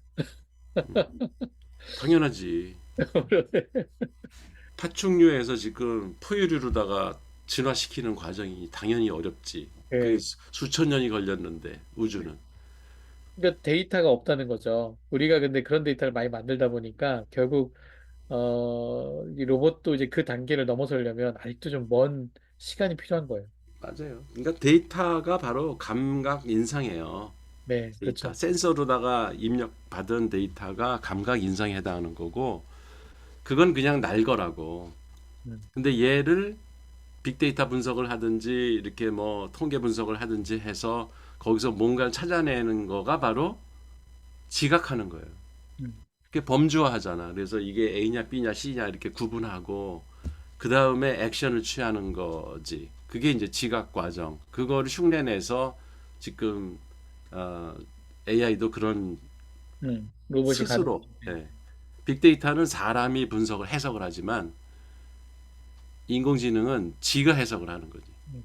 근데 중요한 거는 그 감각 인상을 만들려면 우리 인간은 이 되게 그 피부도 있고 이런 촉각도 있고 오감 있지, 예, 오감. 예. 이런 것들 종합해가지고 그 감각 인상을 만들잖아요. 예. 근데 로봇은 이 촉각 하나도 만들지 못하고 있단 말이에요. 그러니까 상당히 어려운 주제인 거죠, 그게. 그래서 저는 아직 로봇이 인간을 지배하는 시기는 멀었다. 너무 걱정하지 않아도 된다. 이 사람들 맨날 너무 저 만나면은 언제 그 시대가 올까요? 그 싱귤러리티가 언제 올까요? 맨날 그 얘기 물어보거든요. 그 시대는 아직 멀었다. 우리 살아있는 동안 안 올 수도 있다. 그래서 그렇게 얘기하고 있어요. 네, 그러면 넘어가겠습니다. 예, 그래서 아까 그 그림에서 P는 아까 그 평면이죠. 평면은 그 이 지각하는 주체 S에 그때마다 이렇게 원뿔이 기억을 이끌어내는 이 P는 공간적인 세계고 이 S와 ABS라고 원뿔은 바로 이 공간에 있는 기억부터 현재까지 연결하는 시간인 거죠. 이 도식이 이제 가로가 공간의 계열이라면 세로는 시간의 계열이고 이 주체에게 현실화되어 있는 수평적 공간 계열이 바로 현실적인 거예요. 바로 이 밑에 그 평면하고 맞닿아 있는 그 첨점, 여기가 바로 현실적인 것이죠. 현실화하지 않은 주체의 수직적 공간 계열이 그리고 그런데 이제 아직 맞닿아 있지 않은 어떤 그 계열, 수직적인 공간 계열도 있죠. 그게 그 기억들의 어떤 공간 계열들이죠. 이렇게 역불로 이렇게 돼 있는, 근데 현실하고 맞닿아지 않은. 이게 원래는 원통이 원뿔로 이렇게 툭 내려가 있어야 되는데 우리의 지각은 이렇게 제한되기 때문에 이렇게 돼 있는 그거는 이제 잠재적인 것이죠. 그래서 주체는 지각과 기억이라는 주체의 지각과 기억이라는 코드는 들레즈에게 현실태와 잠재태라고 하는 용어로 같이 쓰이는 거예요. 그래서 베르그송은 그거를 지각하고 기억에 대한 거를 현실과 그거를 얘기했다면 이렇게 그거를 이제 저기 누구냐 그 들레즈는 이거를 어 현실태와 여기 현실태와 얘의 잠재태로 나눈다. 그 시간 이미지는 이게 양상들 억셉션이라고 하는 거와 그 액센트라는 게 이제 주어지는데 양상은 이 시트들이 자리한 지대와 지층의 양상을 고도한 시간 이미지인데 이제 액센트라는 거는 평면 위의 흐름을 바꾸는 어떤 특이점이나 관점을 보여주는 시간 이미지다. 이 솔직히 근데 교수님 요거는 제가 좀 그 이해를 잘 못하긴 했지만 여기 보면 변집법적 구도를 통해 되돌아온 액센트 즉 탈현실화된 현재의 첨전들 이게 이게 또 모순이에요. 첨점은 현실화돼 있는 건데 또 탈현실화돼 있대. 이 이게 이제 가장 강력한 시간 이미지라고 말하고 이 정처 없이 떠도는 인물들, 일관성 없는 이미지의 남발, 끊임없는 반복 등이 감각 운동 도식을 붕괴시키는 동시에 이거에 식별 가능한 이미지를 주도하기도 한다. 그 이게 왜 정말 통계에서도 아웃라이어가 원래 이제 그 정규 분포 이런 거를 그리는 가정 하에서 통계 대부분의 그 모수 통계라는 것이 전개가 되는데 그 중에 아웃라이어 그게 이렇게 뚝 삐져나가는 놈이 하나가 있으면 그 우린 제외시켜 버리거든. 예, 그렇죠. 근데 이제 여기서 지금 아웃라이어 얘기하는 거예요. 아, 그 아웃라이어가 사실은 더 의미 있는 실체일 수가 있다. 아, 그렇잖아. 그러니까 정상적으로 우리가 예측한 대로 그 평면 위로 현실이 쫙 전개가 되면 아웃라이어가 없겠지. 근데 그건 이제 되게 평상적인 삶이지. 그렇게 되면. 음, 영화를 볼 때도 영화 안에서 원래 영화 구도라는 게 있을 거 아니야. 음, 영화에도 문법이 있을 거라고. 그 영화 공부하는 사람들은 영화라는 건 이렇게 만드는 거야. 뭐 시작에서 뭘 보여주고 뭐가 전개돼서 어떻게 결론을 맺고 뭐 클라이막스가 있고 이런 얘기들을 할 거라고. 근데 그런 식으로 만들어진 기존의 문법으로 만들어진 영화는 별 재미가 없을 거라고. 이제는 그런 영화를 많이 본 사람들한테는 음, 처음 영화 본 사람들한테는 그런 것도 흥미를 불러일으킬 수 있겠지만 그래서 뭔가 아웃라이어, 그 특이하게 움직이는 놈들, 얘들이 이제 점을 똑똑똑똑똑똑 이렇게 찍어 나가야 되는데 평면상에서 아까 그 첨점이 예, 그게 아니라 갑자기 저기 가서 뻥 찍고 온단 말이야. 그러니까 그런 예가 영화에서도 보면은 정상적으로 살아가는 사람들만의 보여주는 다큐멘터리 이런 거는 별 재미가 없는 거예요. 근데 거기서 툭 튀는 놈이 하나 있어. 그 그렇죠. 예. 출연자 중에. 그리고 괴이한 행동을 하는 놈이 하나 있고 음, 그러면 그게 사람이 갑자기 그쪽으로 쫙 그 관심이 쏠리거든. 그리고 얘가 이제 어떻게 하느냐가 이 어떻게 보면 전체 영화의 스토리를 걔가 좌지우지하는 경우도 있다고. 음, 그런 얘기를 하는 거지. 그게 악센트라는 거야, 악센트. 악센트. 탈현실화된 현재의 첨점들의 동시성. 걔가 시간을 벗어난 건 아니야. 우리 지금 시간대에서 같이 움직이곤 있어. 그 영화라고 하는 그 이미지들의 집합 속에서 움직이는 건 같지만 그 안에서 얘가 별 이상한 짓을 하는 거예요. 이런 것들이 우리한테 더 강렬한 메시지를 줄 수가 있다는 거예요. 그, 이걸 그 양자역학으로 얘기하면 예. 그게 그 전체에서의 악센트니까 원래 구성되는 거에서 갑자기 일어나는 우연성의 원리, 동시성이게 우연성 원리 자체가 전체를 좌우하는 어떤 어 그 양자론에서 우리가 그렇게 얘기했잖아요. 그 우연성 자체가 실제로 존재하는 이 첨점들의 그 이미지보다 더 강력하게 어떤 뭐 삶을 좌우한다든지 그 우연성과 좀 비슷한 얘기가 그런. 근데 이거 저는 네트워크 분석을 보면 음, 네트워크 분석이 보면 이렇게 클릭하고 이렇게 비슷한 애들끼리 이렇게 모여 있잖아. 이렇게. 음. 그러면 요 클릭해서 요 클릭으로 넘어가는 때 정말 그 얘에서 얘가 뭔가 연결되는 릴레이션은 정말 그 이상한 연결을 한번 해본 어떤 놈이 딱 연결해 봤는데 이게 서로 케미가 딱 맞는 거죠. 그러면서 다 연결되는 이런 어떤 특이 현상을 발견하는 그게 되게 중요하거든요. 네트워크 분석에서는. 그 선을 찾는 게. 지금 그런 어떤 그 특이점이나 특이한 릴레이션을 만드는 완전 이렇게 점핑해보고 이렇게도 점핑해보고 저렇게 점핑해보는 그리고 그게 이제 잘 맞으면 확장되고 안 맞으면 소멸하고 이러면서 이렇게 되게 풍성하게 만드는 그런 어떤 거네요. 하여튼 예외적인 거예요. 네, 그러니까 양상들은 우리가 예측할 수 있는 다양한 측면들이잖아. 네네. 에스펙트는.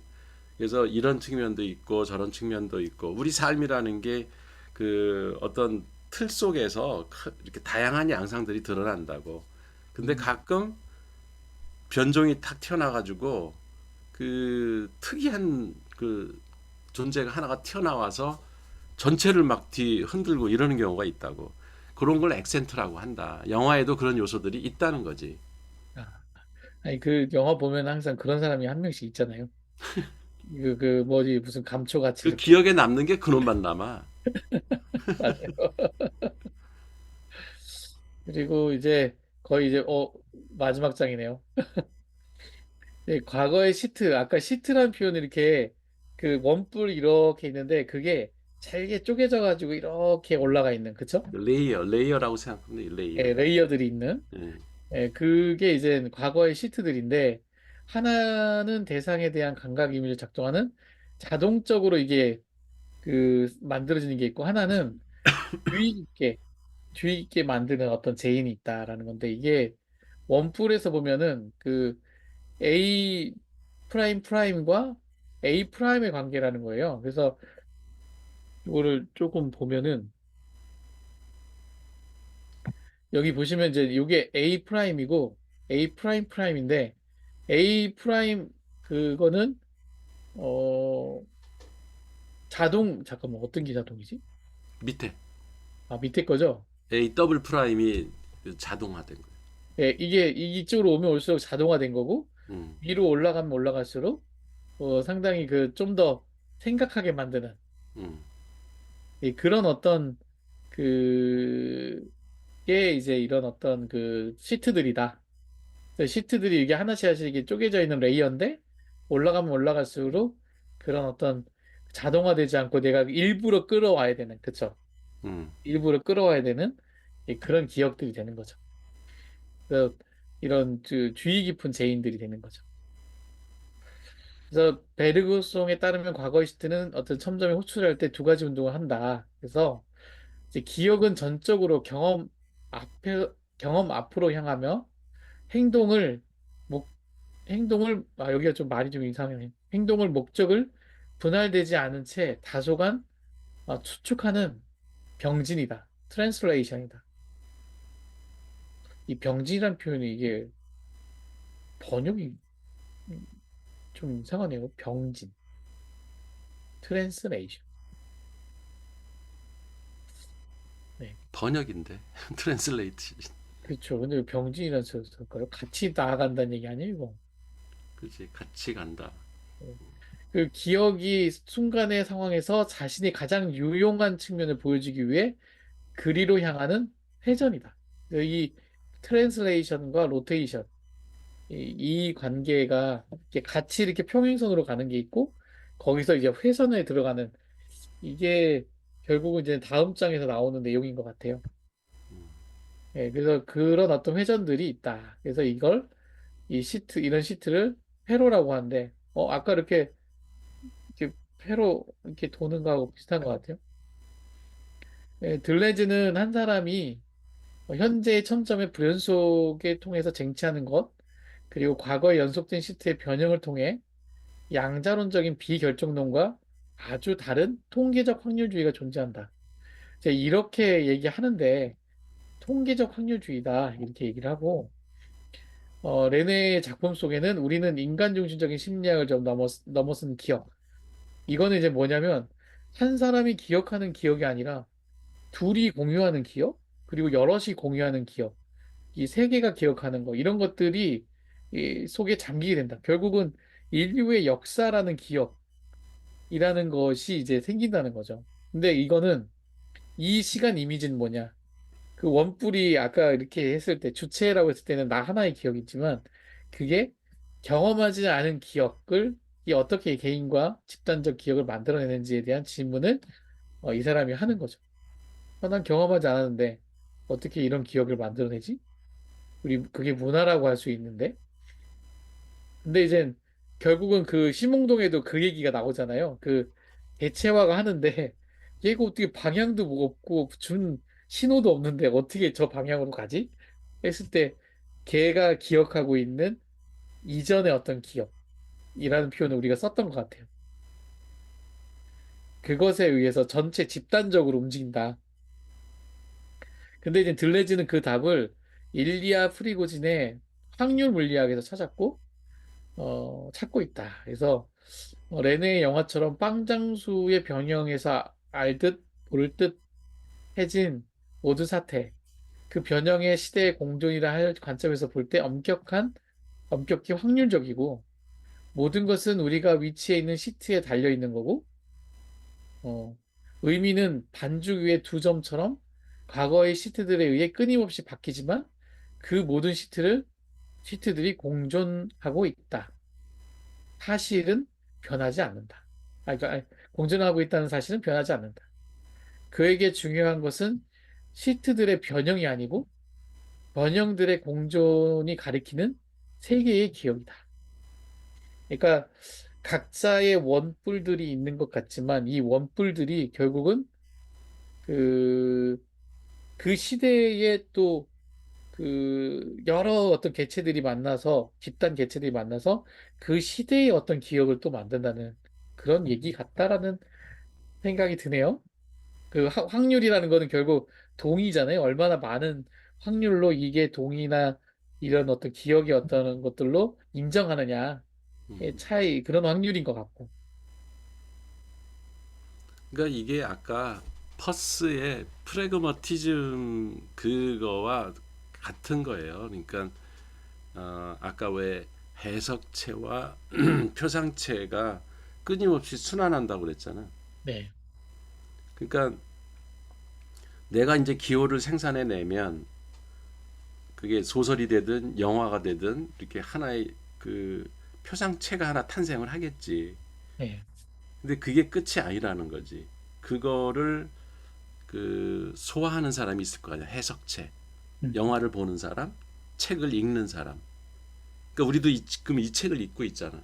네네, 그 시네마라고 하는 들레지의 책을 읽고 있는데 시네마라는 책을 들레지가 내 던져서 그 개체화가 끝난 게 아니라는 거라고.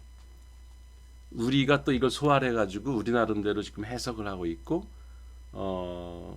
우리 저기 이용상 교수님처럼 책을 읽으면 책을 쓰잖아. 음, 그러면 또 하나의 그 기호가 또 탄생하거든. 그러면 그 책을 또 누군가는 읽고 또 해석해가지고 자기 책을 또 만들 것이고 이런 것들이 근데 이제 거기 중간에 그 개체화 과정에서는 그러니까 책을 뭐 많은 책을 읽어가지고 하나의 책을 쓰는 그 과정이 이제 개체화 과정인데 그것도 그러면 그게 앞에 읽었던 책 가운데 어느 부분이 얼마나 그 새로 쓴 책에 반영될 것인가는 확률적으로밖에 얘기할 수가 없는 거예요. 확정적으로 얘기할 수가 없는 거지. 그러네요. 그죠? 음, 예.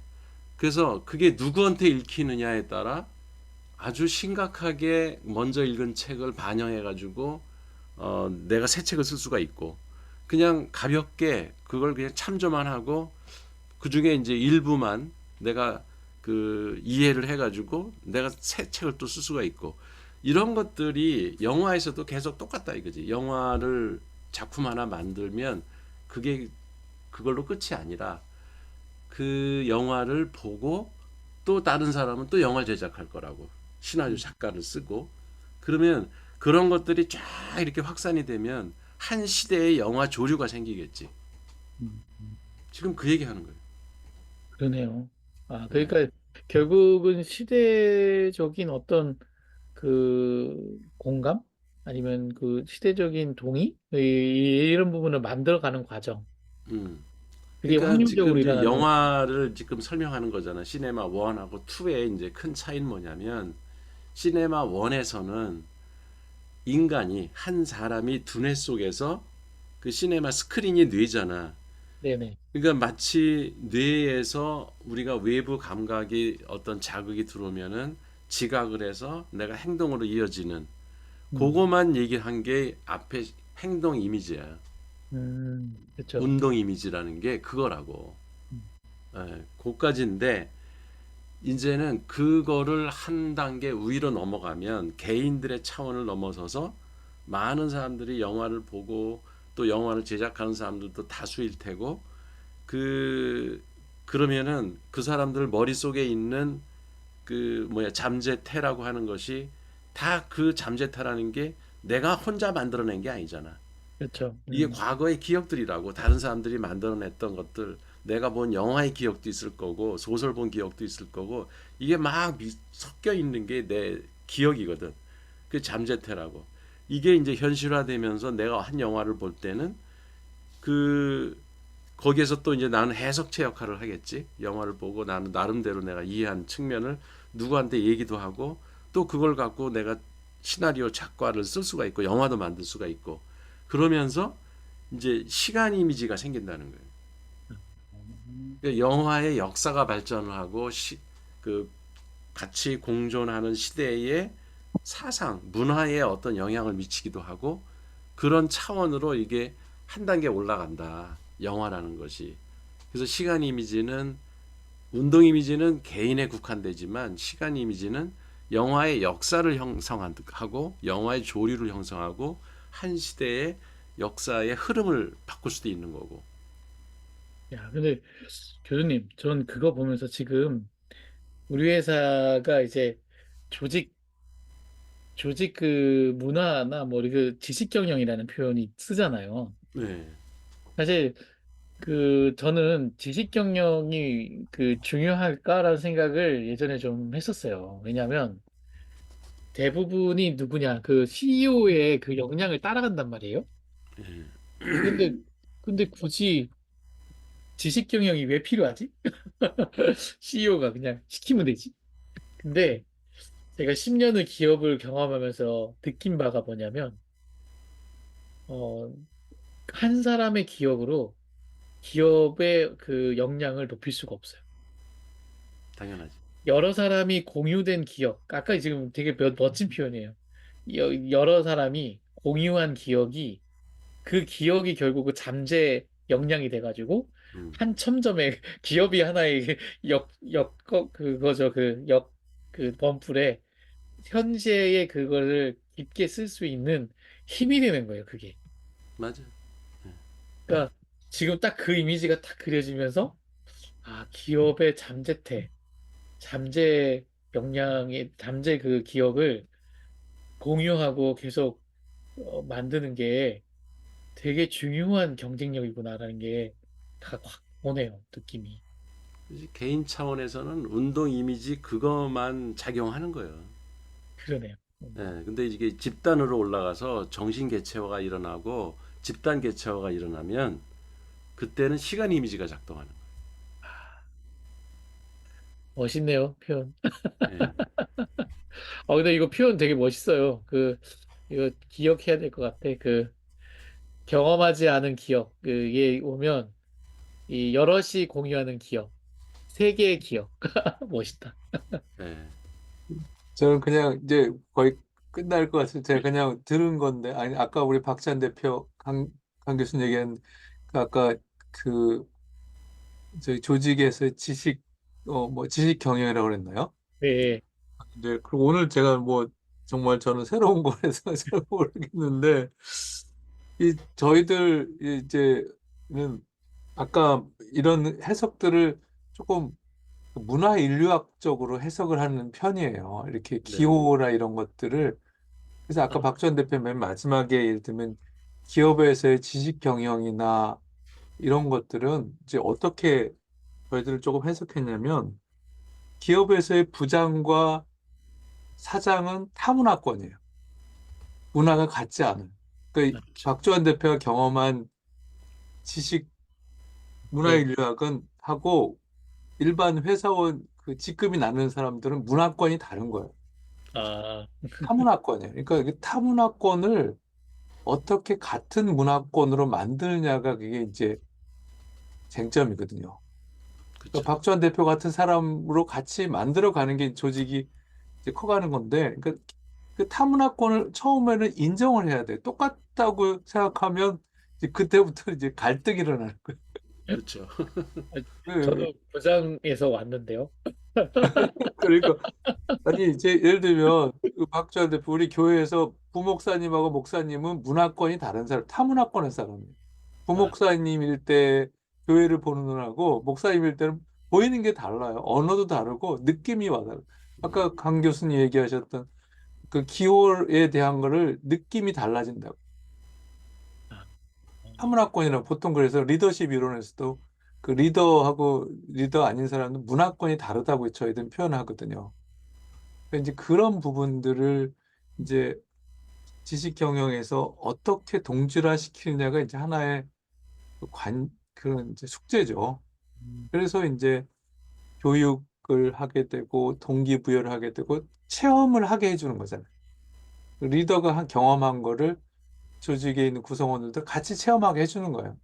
그러면 이제 그게 좀 와닿을 수도 있거든요. 그러니까 그런 다양한 또 이제 있어서 하여튼 뭐 저는 잘은 모르겠죠. 오늘 이렇게 전반적으로 보면 저희들이 이제 역사 쪽에서는 계속 역사는 재해석돼 저희들은 10년마다 역사를 계속 쓰고 있거든요. 동일한 팩트를 가지고도 쓰고 해석하거든요.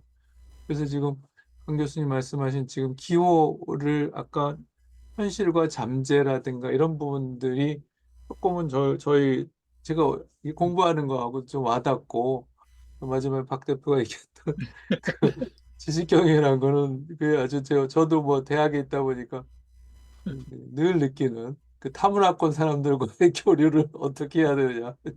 근데 원래 저희 책을 읽으면 아까 제가 맨 마지막에 했던 얘기 있지 않습니까? 그 얘기가 한 60%고 책은 40%인데 오늘 너무 책에 텍스트에 너무 집중했던 것 같아요. 그쵸? 재밌네요. 재밌네. 예, 이게 훨씬 더 재밌는데. 네. 한 소장님 어떠십니까? 어, 아, 진도 오늘 맞춰주려고 말을 좀 절제했어요. 오늘, 네. 그래서 중간에 우리 하다 보면 발표 시간 넘어서라도 뭐 자유롭게 하는데, 예, 처음, 어쨌든 이응상 교수님 반갑습니다. 네. 부탁드립니다. 잘 몰라. 아유, 저희야 오시면 너무 좋죠. 네. 그리고, 금, 어, 방금 전에 말씀하신 것처럼 확실히 또 다른 어, 생각으로 여기서 맡았는데 또 집단 개체화가 저 일어나니까 이제 역사 문화로 해석을 해주시니까 아, 그러게요. 네, 바로 좋네요. 그게 예, 문화권이란 해석으로 해석하니까 더 또 다가오는 것 같아요. 다른 문화로 해석하는 거. 그, 박 대표님 그 70년대 아까 말한 2000년대, 2010년대 부장하고 2020년대 부장하고는 또 다르죠. 문화가 그, 문화가. 하긴 그렇죠. 저는 2010년대 부장이었으니까. 네, 네, 네. 그 문화가 또 시간의 문화가 다르다는 거죠. 그 개체화 이론 공부하고 그 진의를 다 파악하고 나면 사람이 그렇게 안달하고 뭐 다른 사람이랑 갈등하고 그러는 게 훨씬 더 그 그럼, 객관적으로 이렇게 멀리 바라볼 수 있는 여유가 생길 것 같아요. 예. 예. 아, 이게, 당연한 거는 건데 그거를 우리는 왜 나하고 같지 않지? 나는 이렇게 생각하고 나는 이렇게 하는데 쟤는 왜 저러지?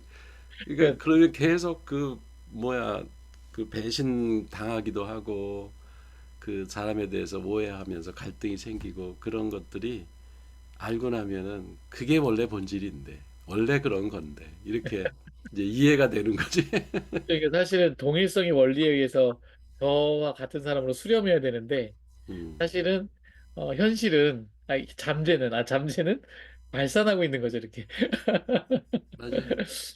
그리고 또 그게, 어떤 면에서는 그 내가 갖고 있는 동질성 예, 이게 다가 아니거든. 그것도 그렇죠. 상당히 제한된 거고 그러면 다른 개체를 만나서 갈등 겪고 상대방이 생각하는 면이 첨가가 돼서 내 생각이 더 발전을 하면 그러면 더 좋은 집단 개체가 일어날 수 있는데 그거를 배척을 하면은 점점 어떻게 보면 나는 점점 이렇게 그러니까 축소가 되는 아까 축소라는 표현이 있더라고. 네네. 축소가 되는 그런 위험성도 있는 거지. 그런 걸 배제를 하면은. 그러니까 오히려 그렇게 다양한 문화에 속한 네, 사람들이 오는 거를 즐기고 네, 거기서 그 저기 뭐야 긍정적인 요소를 찾아내서 더 우수한 개체화를 향해서 가는 그게 중요한 거지 사실은. 맞는 것 같아요. 네. 그 기억이 결국은 그 개체화의 방향을 정하는데, 좋은 기억들이 또 모여야지 그 집단 어떤 기억들이 상승하는 거니까 그런 것 같아요. 박성호 선님은 어떻습니까? 네, 저도 두 분 교수님 말씀에 진짜로 동감하는 것이요. 우리가 저는 이제 요새 직장 생활에서 많이 힘들어 하고 있고요, 지금도. 하는데 교수님 말씀대로 내가 살아온 방식이 다르고 기억하는 게 다르고 생활하는 게 다른데 거기다가 우리 이용상 교수님 말씀에 이제 주셨는데 제가 이제 직급마다 예를 들어서요. 계급마다 보는 방향이 다른데 그걸 갖다가 이제 저는 이제 동질성을 못 찾죠. 서로 다 대화하는 의사소통 방식이 다르고 그렇기 때문에 많이 힘들었는데 이제 우리 교수님 말씀대로 이제 그걸 갖다가 이제 다 다름을 인정해야 되는 개체마다 다르기 때문에 그런 거를 이제 한 번 더 생각하게 됐는데요. 그래도 인정을 하더라도 또 사회 직장 생활을 하다 보면은 맞아. 너무 어렵습니다. 막상 닥치면 그렇게 말처럼 쉽지가 않아. 그렇죠.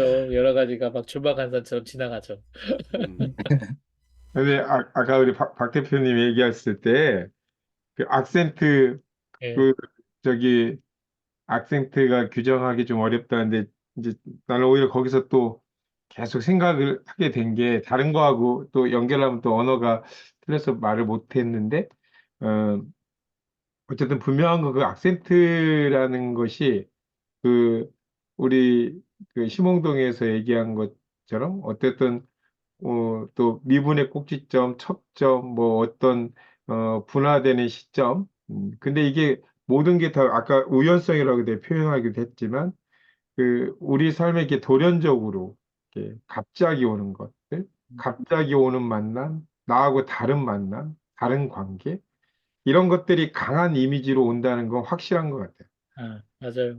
근데 그걸 어떻게 수렴하느냐에 따라서 전체 객체의 과거에 분명한 영향력을 주는 걸 확실하다면 그걸 수렴하는 조건의 용량 자체가 우리 변화의 핵심이다. 아, 그건 뭐 맞는 것 같아요. 네. 근데 소장님 뭔가 언어가 다 바뀐 것 같아요. 지난주에 얘기하지 않았나요? 옛날 안 그러셨는데.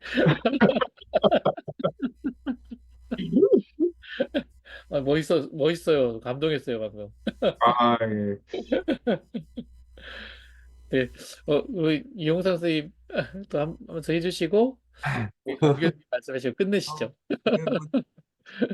저는 뭐 특별한 거 아까 제가 말씀드렸고요. 재밌네요. 그리고 박지원 대표가 확실히 필드에 있어서 그런지 좋은 기억을 가지고 한다는 이런 부분들은 이론적으로도 보통 이제 그걸 그런 이론들이 많이 있잖아요, 최근에. 네. 그래서 이렇게 굉장히 복잡한 관계를 풀 수 있는 실마리를 그, 어, 그런 이론들이 있잖아요. 그래서 그런 것들은 좋은 것 같아요. 그러니까 아까 우리 박상호 선생님이 말씀하신 게 사실 학교도 마찬가지고 모든 인간관계 다 그렇잖아요. 이게 제가 쉽게 뭐 타문화권에도 얘기했지만 그 부분을 어떻게 이제 결국은 그러면 어떻게 할 거냐를 얘기하는 그 방법 중에 하나가 좋은 기억인 것 같아요. 음, 좋은 기억을. 그래서 좋은 기억으로 이렇게 같이 했을 때 성공했었던 그 기억을 다시 한번 떠올리고 그때로 다시 한번 우리가 아, 그래, 그런 적도 있었는데 왜 지금은 왜 우리가 이렇지? 그래서 한번 그때 열심히 한번 진짜 했던 대로 다시 한번 돌아가 보는 그런 노력도 해보고 또 저 사람이 갖고 있는 좋은 장점이 뭔가도 한번 생각해 보면 또 우리가 또 새로운 돌파구가 있지 않을까 이런 생각도 네, 들어요. 그래서 그러니까요. 네, 우리 박 대표가 확실히 현실감이 있네요. 아이고, 고민을 제일 많이 하는 것 같은데 이처럼 몸둘 바를 모르겠네. 고민을 안 하고 그냥 들어보면 아 그런 것 같네 그러는데 현실감 있는 고민을 많이 하시네. 생사의 문제가 달려서 그러니까 사냐 죽으냐의 여기 문제 박 때문에. 대표랑 문화권이 다르네.